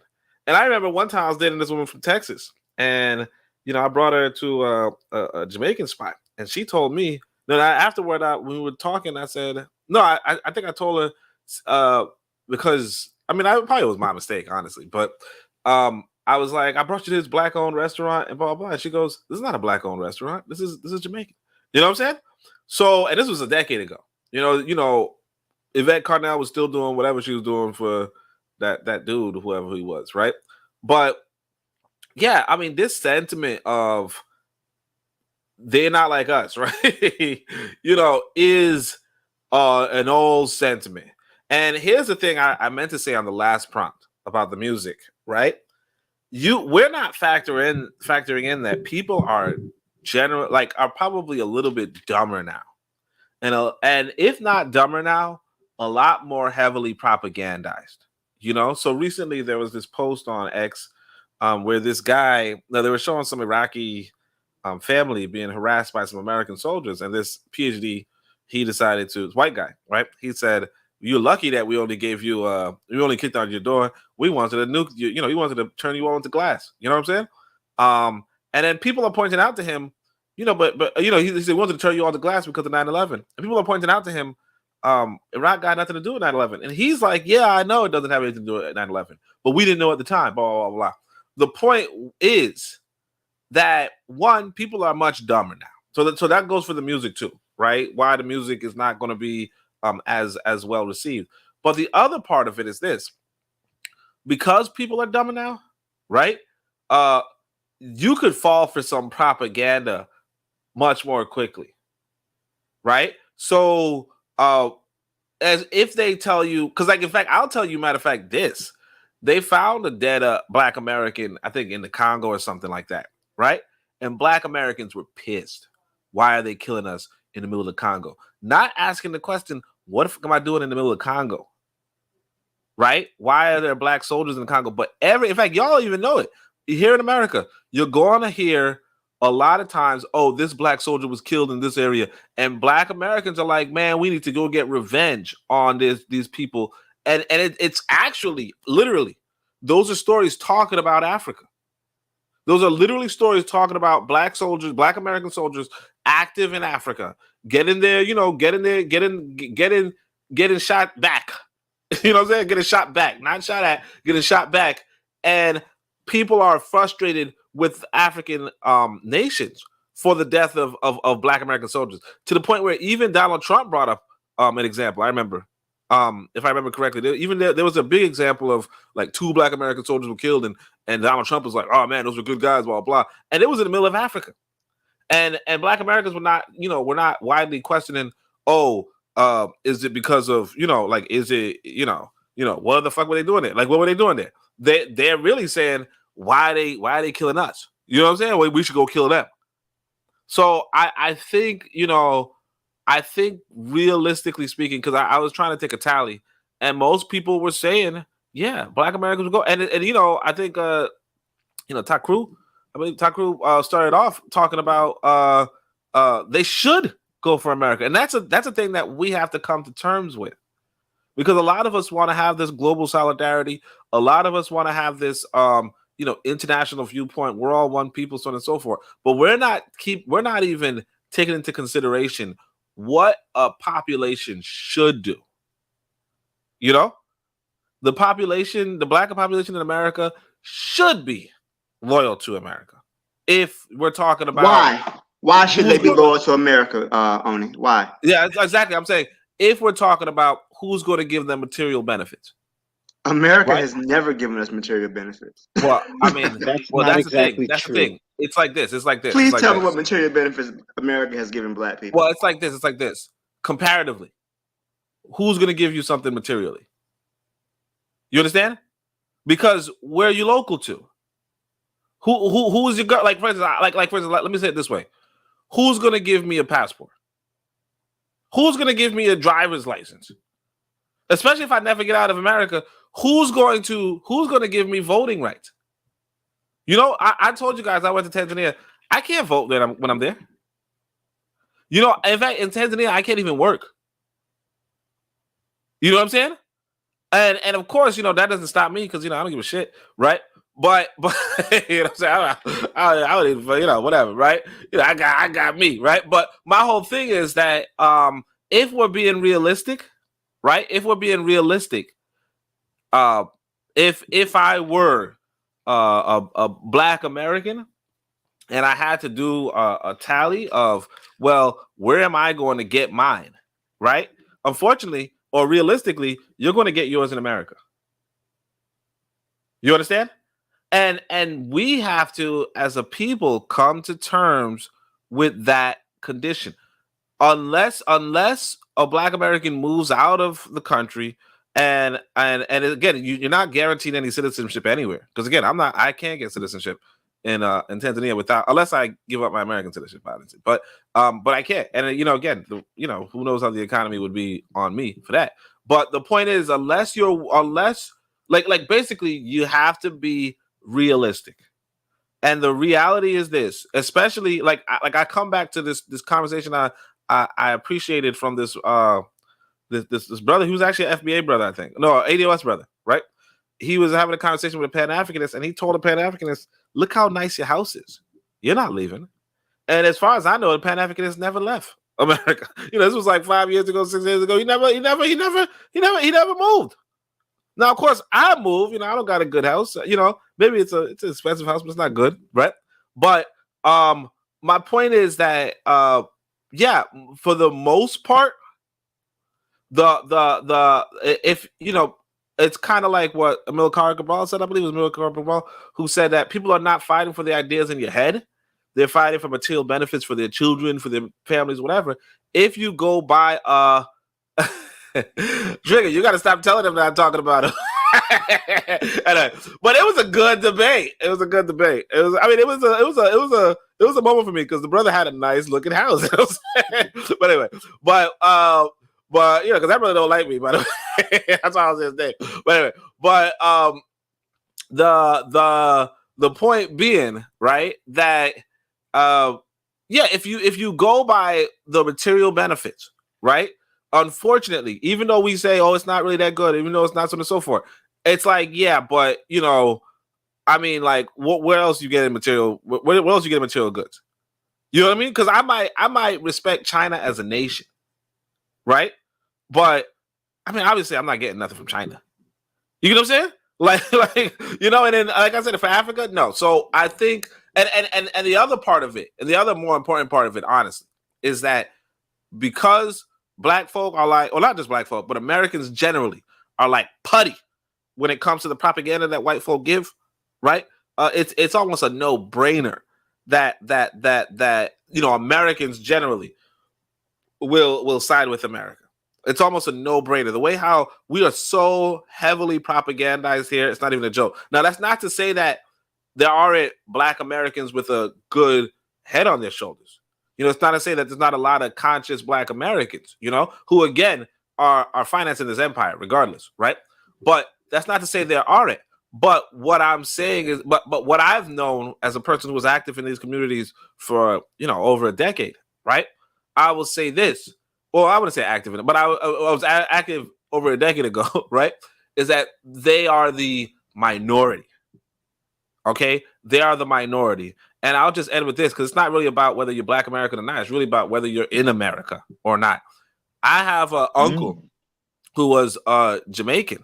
Like, he's obviously a Jamaican. Well, he's not Jamaican. He's like St. Vincent or something, but you get what I'm saying, right? But my uncle, he, Caribbean guy, he got into the Iraqi propaganda and the anti-Iraqi propaganda, the anti-9/11 propaganda, and he went over, joined the Marines, if you will, or whatever, right? And his whole ambition was to go kill terrorists in that other country. Now, America is the biggest terrorist country on the planet. Okay? America is the biggest terrorist country on the planet. And what they did in Iraq, or what they would do in Africa, what the guy Gates was just talking about, would be terrorism in Africa. And a lot of us, the reason why we were trafficked was because of European terrorism. Okay? A lot of us were trafficked here because of American European terrorism. So I would just stress on that point, that. And just to answer the brother about whether I'm supposed to be given to the reason why, look, again, wherever you are in the world, you given to the locals, right? Because you unless you like from Star Trek, you can't just create food out of thin air. You know what I'm saying? Right? You can't create food out of thin air. And so, you're going to get local food. I mean, not you could get foreign food if you want, but even the only way you're going to get the foreign food is if you deal with locals. Somebody's going to have to deliver it something. So you're going to give to people just so that you could survive as a species. So that's why I would do it, because I'm there, right? On that note, however, on the other side, because I can't work in that country and because I already have money, right? What I'm going to do is I'm going to I already did. I opened like a restaurant, I opened this, I bought a farm, I did that. A lot of those things didn't work. So I just lost that money and it's okay. I'm Gucci, right? But my point is that I'm still going to start up another business, still going to start up another, let's say restaurant, start up a restaurant. And that in the restaurant, in so much as I'm feeding people, I'm giving to people, right? And in so much as it's a restaurant and it's supposed to give me profits, supposed to give me a lot of money a day, it's returning back to me. And in so much as I'm handling my finances so that business pays for itself, or that business pays for my livelihood, as opposed to me dipping into my own pockets. Notwithstanding the business, insofar as that's the case, right? I'm not finna run out, But of course, anybody who runs out of money and becomes a beggar is a beggar. Okay, and that's everywhere in the world. You're not supposed to be a beggar. So as a man, my whole thing is my theory of how we men should be is that we should have our shit together so that people look upon us, as I put it, as helpful and useful. And because of that, I have no intention of not being helpful or useful. But if I ever do become helpless and useless, yeah, people might look down on me. But they look down on their own who are helpless and useless. I as far as I'm concerned, I'm an African, they're an African, and there's nothing wrong with that. All right, I agree with that. Two things from what I heard you say. Have you heard about Black women in the Gambia being killed? I don't think people care very much about that, apparently. But aside from that, no, go ahead, and then I'll say. No, I mean, I heard about that, but I don't know the full details of the stories. I'll just put it that way, But I think they're going to Gambia for the men. Come again? I think they're going to Gambia for the men. Yeah, but that's what I'm saying. Like sex tourism, basically. Yeah, exactly. Yeah. It sounds like some people getting killed by their lovers, and that's the thing. Like but my thing is this: that's international. You get what I'm saying? Like I could tell you about my experience here in America, where I might have talked to the wrong woman, and if I had met her, she probably, you probably see, you probably see somebody breathing well, because they got a new pair of lungs. But the whole point is this. I'm not going to turn that story into, well, you see how they do. I call myself a Jamaican now, but because even 10 years ago they told me I was a Jamaican, right? But they see how they do Jamaicans in America. Like I'm not going to do that. Like obviously everywhere on the planet you're going to deal with risk, and nobody's going to look at you as above being a risky situation. You have to be careful everywhere you go. That's just a fact of life, and and not just a fact, and it's a fact of the economy, but a fact of the human species as well.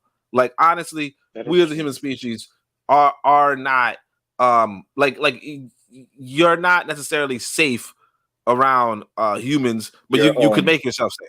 But yeah, I mean again, like I feel like I don't want to blow that out of proportion. I think it was 3 women in a year or something like that. That's like come on. Like I don't think it's not a lot. It's not a lot. Yeah, it's not. Again, it's not like, oh my gosh, they're targeting us. It's like no. I mean, no. I don't think it's I don't think it's that. I mean, it's serious that people died, but I don't think. Yeah, sorry. There's this other thing that you said, we can't get anything from China. This is sort of a funny story, but I was looking into the whole China Africa thing. A lot of sociologists have been looking into it, how that's working. And you have a lot of African men going to China, right? Getting themselves jobs and so forth. And a lot of these men tend to have Chinese wives or wives from that region, which is interesting to me because a lot of Chinese men, the locals, are struggling to find wives. And these men going to China aren't necessarily better off than the locals when they get there. When you're looking at your average guy, they're maybe at local level economically, or a few of them make it up into the upper class, but very few. But I think what we can get from China is women. That's how you infiltrate their society, right? And then you work out your plan of gaining or acquiescing power and resources in that manner. Because there are a lot of single women in China, believe it or not. But the African men don't complain. Boss, how old are you, man? Yeah, he's a young brother. I get that. Hold up. Wait, listen. I only brought it up because you mentioned China, and the other day was really hot, and I was working, so my shirt got all sweaty. So I walked out shirtless. I walked shirtless into this store, this Chinese-owned store, bro. Hey, listen, I was on the menu. I could tell. Like I'm just saying. They were thirsty. Yeah, this brother's star. Yo, bro, but how old are you though, man? But like, my thing is this, man. If you saw the sister, you saw the baddie I was with. I'm gonna send some pictures up, in the future. But you see the baddie I got in Tanzania, please, man. Ain't no China, man. Ain't no Chinese brother, woman gonna I don't want to. compare. I don't. That's all I'm gonna say. I'm not gonna ask where y'all met. I'm just. I ain't gonna go there, but Takru, it is what it is. Yeah, Takru, just consider this, right? Just consider this, right? China has the same policy for Africa. They want you, because China doesn't do any. They won't permit anything unless it's strategic for China. So the fact that African men are going to China and having relationships with Chinese women, the Chinese government understand that this is a segue into the economy of the Africa. So because they know Africa really pretty much is ruled and governed by families. So if you have a Chinese baby or a mixed baby, you have right in Africa, in the African continent now. So now you have land rights, you have land privileges, etc., etc., etc. They think long term.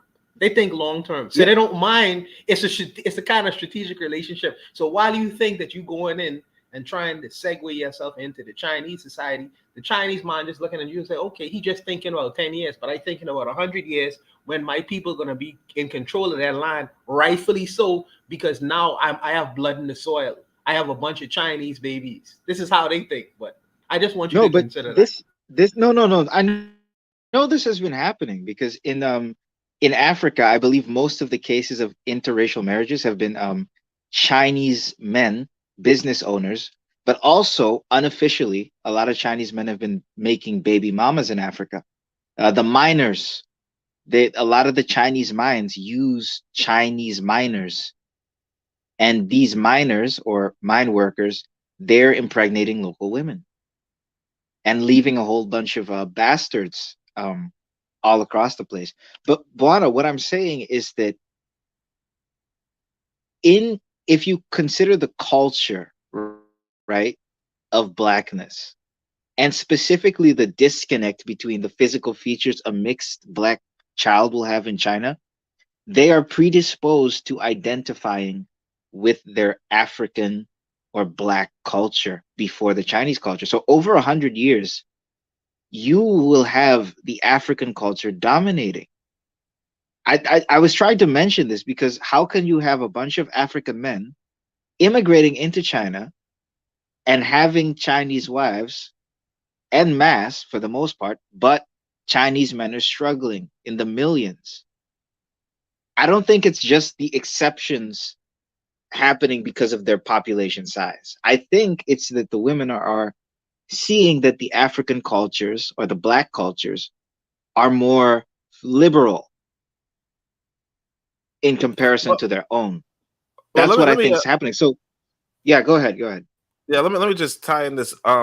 So all right, so most people are kind of hypergamous, but I want to just stress for people, the Chinese are the majority human population. Okay, so particularly when you talk about that the phenomenon of the Africans, the African men going to China and getting getting Chinese wives, there's things to that, like the women might be hypergamous and these might be good men, relatively speaking, but it's really like one city, one small city in the largest population on the planet. So you're really not going to genetically take over. Really, I want to say 1 point something billion people, in that little village. Not take over. Not take over. I mean, have you heard you're of not going to make a Guangzhou? genetic impact. You know what I mean? You're really not going to make a they're the majority human population. That's the thing.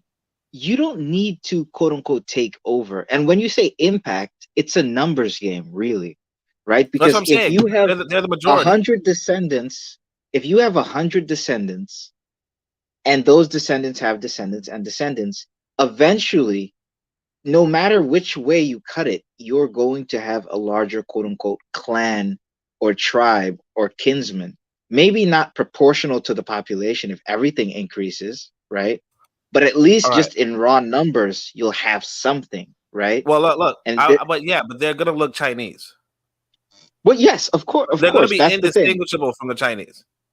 You get what I'm saying? That's because the thing. The Taiwanese, right? I'm sorry to cut you off. I'll just make this quick point. I grew up with Taiwanese people, right? A few Taiwanese people, and these Taiwanese people look the Taiwanese are Chinese. They're just settler colonial Chinese for the most part, right? Very few are the Ainu or the indigenous population there. The Taiwanese will get mad. They will swear at you if you call them Chinese, but they are genetically the exact same. So here's a case where they're the exact same people, but because of a small political difference, it's become a whole cultural thing, and they've divided each other because of their own interests. And so why can't we do that with blackness? I think it's possible. But go ahead, Oni. Oh yeah, sorry. So no, but again, so the example of Taiwan versus China is that they're two different nations. So the Taiwanese person is not Chinese. You get what I'm saying? Because he's not a part of the Taiwanese nation. The black people going into China and having children with Chinese women, their children are Chinese because we're talking about a Chinese nation, right? And so what happens now is that your genetics will not outnumber the genetics of the Chinese in the long run. And so even if you had a significant, it's basically you'll never have a significant population of black people in China. Like there's just no way to mathematically pull it off. So your genes would be lost. Now the Chinese can, if they were to in mass travel to Africa, replace the African population completely. Now they don't do that, but that's that is a reality. So it's like, that scheme of, hey, how about we genetically annihilate the Chinese? That's not even possible. It's just like how you were saying earlier. Realistically, Black Americans are going to be genetically annihilated. In or can possibly be genetically annihilated in America in 2 generations. Yeah, in 3 It's very generations, possible. if the white Americans were not as racist as No, they no, are. no, just 2. Just 2 generations. Just 2. Okay, yeah. But the point is that they could if they wanted to. However, they because they don't want to, they don't. But we've seen in like Venezuela and other countries, South American countries, how a lot of, like, there was just genetic annihilation for black folk. And it's simple. So the point being that you can't do that to, like, no population on Earth, except for maybe the Indians, could possibly genetically annihilate the Chinese. They are pretty much, like, between the Indians and the Chinese, they are the human majority. Like they can genetically annihilate everybody, and that's something that black people have to keep I don't in mind. think they can. Because you got to look at how they mix, right? Like whites and Asians, when they mix, the white dominates typically. No, I know, but you got to go by more than one generation. You get what I'm saying? So if you go by the first generation, people are going to mix. But if by the second generation you're going to another Chinese person, you'll be 75% Chinese. Then the third generation you'll be 87.5. Then the fourth you'll be 92.5. Then the fifth you'll be 95. Then the sixth you'll be 97. So it's like, and the thing is that because of the finitude of genetics, really 95 is just going to be whatever it is. And again, this happens for every population. So even if you go black and white, if you're like, for instance, my kid, like if I have a kid with a Tanzanian woman, it's gonna come out looking like a Tanzanian and a Jamaican, right?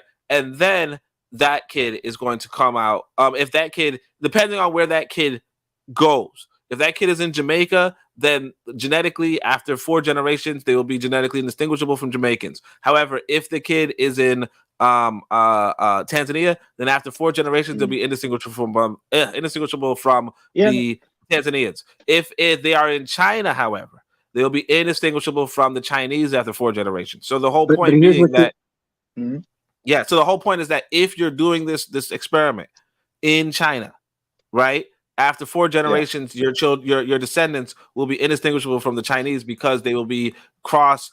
They'll be doing miscegenation with Chinese people, and therefore after 4 generations, your genetic memory, your genetic record would be out of it. That's what I'm saying. But notice gentlemen, yeah, we can't keep going back and forth on this one point. We still have Anthony McPhail, who hasn't spoken to the prompt yet, and plus we're at 11. We're past 11, so I know some folks are ready to go. What we can do is create a prompt and bring the conversation back next week to expand a little further, just join the Discord and add your prompt. Let's hear from Anthony. Anthony, you've heard everything everyone else had to say. What say you to all of it? Yeah, I know we pressed for time, man, but yeah, I had this conversation. I had a conversation with my brother. You know, my brother served in the U.S. military, man, for about 23 years, and I also had a conversation with my neighbor. He served in the military, and he actually had fought in the campaign that they had over in East Africa, in Somalia. And so we were talking one day at the fence, and this was like about a couple of months ago. And so I can't remember exactly. I think I had my dashiki on that day or something. He asked me about my dashiki. You know, we got to talk, mentioning African culture stuff. But he said, "Man, you know what? You know they don't like us." That's what he said. I said, you know, bro, I know a lot of African brothers, man, and sisters, you know, and I'm cool with them. But he said, but they don't like us. He said, I remember back in the, I think it was in 91, 92. He said, man, I was over in Somalia, man. You know, he said how this African brother had came up and called him an American nigga and all this old kind of stuff. And I said, well, brother, did you ever think about it? You in the U.S. military and y'all invading these people's country. You know what I'm saying? I mean, he was like, he didn't have no idea that, I mean, he wasn't even thinking like that. He didn't have that kind of consciousness. And I think this is what it goes to, the level of consciousness. We don't have the same black consciousness and political education that we had back in the late 60s and 70s, you know, during the so-called Black Power movement, you know, our black consciousness movement. No, we don't have that kind of education anymore, that kind of political education that, you know, I give credit where it's due, like the Panthers. Like the Panthers ran down that political education thing, man. I thought it was a good thing. Like here you are serving in this white man's army, in America's army, in Africa, occupying these people's country, you know, and doing everything that occupiers do. And he had the nerve to say, man, they don't like us. He's talking about Somali, they don't like black America. I mean, hell, if I was Somali, I wouldn't like your ass either. You're in my country. And you invade my country. You try to take over my country. So, I mean, yeah, well, black Americans, I don't like that word neither. I like African. But I'm saying I agree with Bakar on that part right there. Yeah, black Americans will. I think a majority of them will do that. You know, because they don't have the consciousness, man. I mean, you know, when you buy into this whole American thing, this American identity, you know, I'm an American, and you know, you want to prove yourself to the American white man, and you know, like I'm American too, and you know, and all this old bullshit. I mean, yeah, you don't have you'll compromise your integrity, man. A lot of people. I mean, I think like this. I turn around and ask the same question: if America invaded the Bahamas, Coco, would you join the American Army and go and help invade the Bahamas? I know you wouldn't, but I'm saying with another Bahamian would, you know, with a regular Bahamian American. You know what I'm saying? And we can say we've actually seen it. I can remember back in the 90s, man. I sat up and I watched one of the craziest things I've ever seen. I mean, even more crazy than some brothers that I knew personally who served in the military and went and fought in Somalia. But I mean, I remember watching P.J. Patterson, the Prime Minister of Jamaica, handing out gold medals to Jamaican heroes of the invasion of Grenada. You know what I'm saying? I'm like, y'all brothers, y'all some black brothers, y'all some African brothers invading the African country. And it's the same thing like I was telling my brother. Me and my brother set up one, we almost came to blows over this shit. You know what I'm saying? Because he was with that, he didn't have that education. And it was my fault that I didn't never educate him on that. Because, you know, he was gone so long. He went to the military when he was 18 and he stayed nearly 30 years. And so I didn't get to see him as much. But like we had a talk, man. I was saying, man, look at, I was telling him about U.S. imperialism and all, you know, all of the stuff that we talk about. You know, and he kind of thought about it a little bit. Yeah, man, you know, that makes sense. But you know, it's hard getting that American identity, that brainwashing that they give you. And he even talked about it. He said, man, you know, when they're in the military, man, they brainwash the hell out of you with that shit. You know what I'm saying? You ain't black, you ain't all this shit here, you know, you red, white, and blue. And all that shit. So, you know, when you trying to buy into that identity and when you trying to be American and trying to prove that you as much American and more patriotic, you know what I'm saying?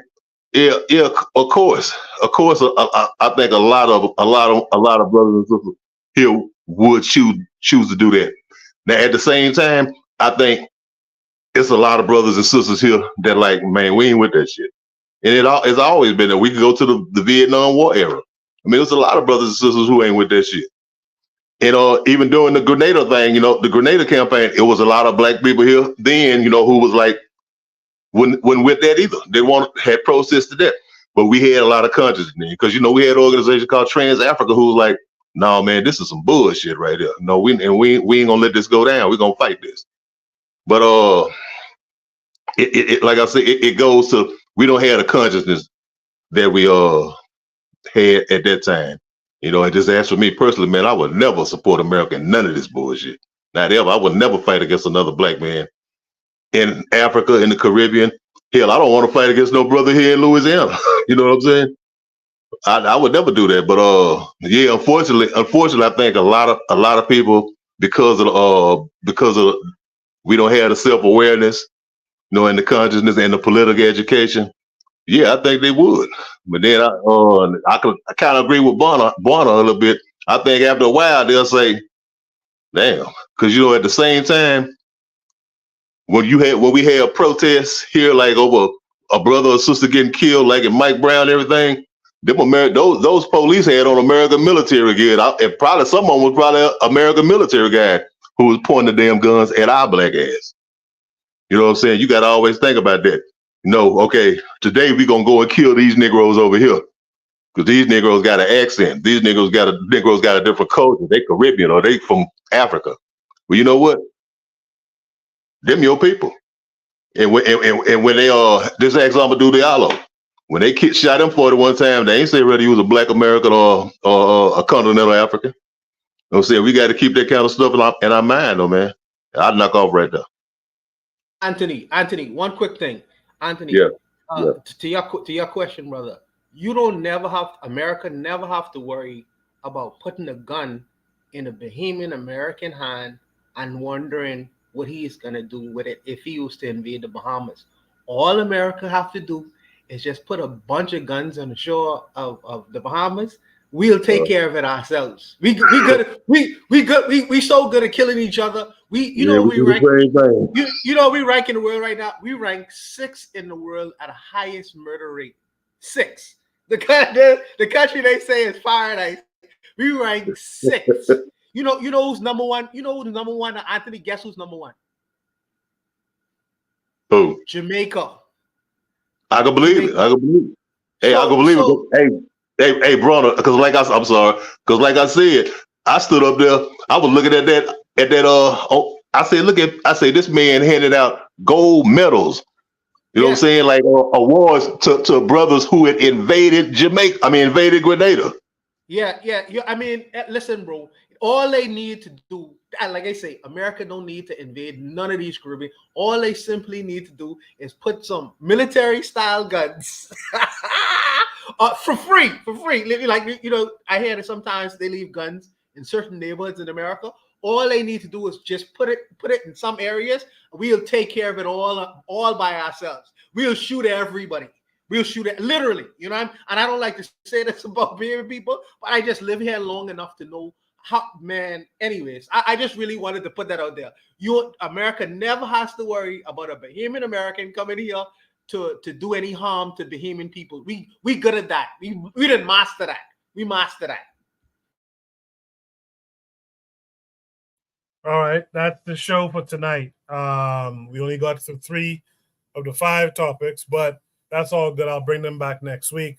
Join the Discord, navigate to the Shoot the Breeze channel, leave your prompt, and please leave a coherent, concise prompt, and leave an attachment, be it a tweet, a video on YouTube. Make sure it's no longer than 15 minutes, etc. Before you guys who's still on the panel leave. One quick thing before I go. Provide Triggers made a statement tonight, and I wanted to answer that.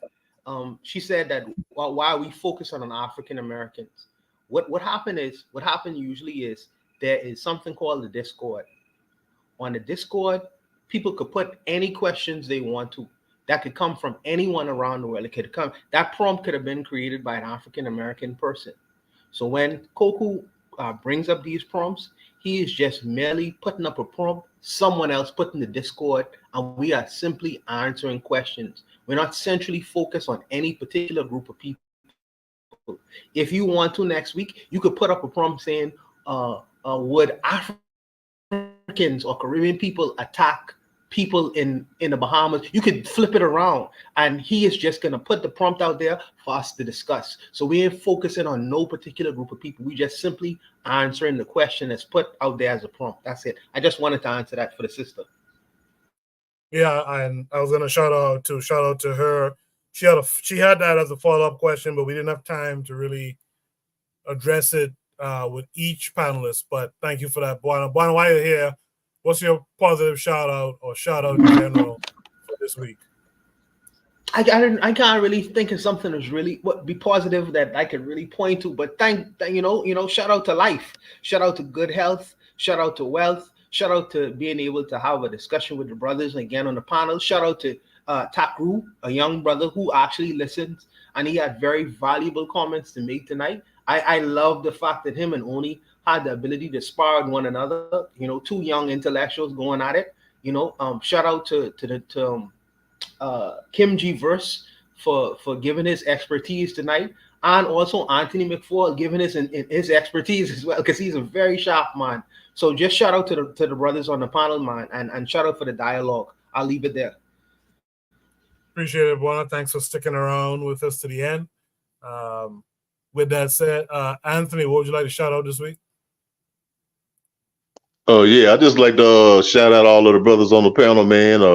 I had a great time, man. I learned some things, and I want to say, happy this holiday, man. Is International Day of People of African Descent, man. And I just want to say, peace to all people of African descent all over the world. Appreciate that, Anthony. Thanks for being here once again. Takru, what would you like to shout out this week? All right. Shout out to Afro pessimists and Black people who think about their existence and their place in the world. Shout out to you as well, Takru, for coming through. You're always invited, so make sure you come through. Check us out every week, 8 p.m. to about 11 p.m. Last but not least, let's get a positive shout out from Oni this week. Oni, what would you like to shout out this week? All right, I'm about to shout out the best news I got. Check this out, guys. Well, let's just say, shout out to, this is for the Black man. A brother got sole legal custody of his son. What? Nice. Yo, I know, man. Congratulations, brother. A Black man getting full legal custody of his son? Come on, yeah, boy. I mean, of course, I don't want his mother to hear this, but but yeah, man, we did it. So I was fighting for that thing for I don't know how long, but I got it. So it's not exactly a child on the way, but it's like you got your son. And now I could, travel without any sort of problems or anything like that. So big up to big up to that, man. Best news I got in years. That's it. Yeah, shout out to Provide Triggers, who said point well taken, Buana. Several people, Real Black Gentleman, Trigger Ivy 262 plus, Buana. Several people gave you congrats on that. And again, congrats to you only for that. Now, I know you could travel without much headache, so that's good. With that said, we should be back next week. Again, join the Discord, post your Shoot the Breeze topics, and we'll get to those on the next Shoot the Breeze. Until next time, you guys be good. Peace.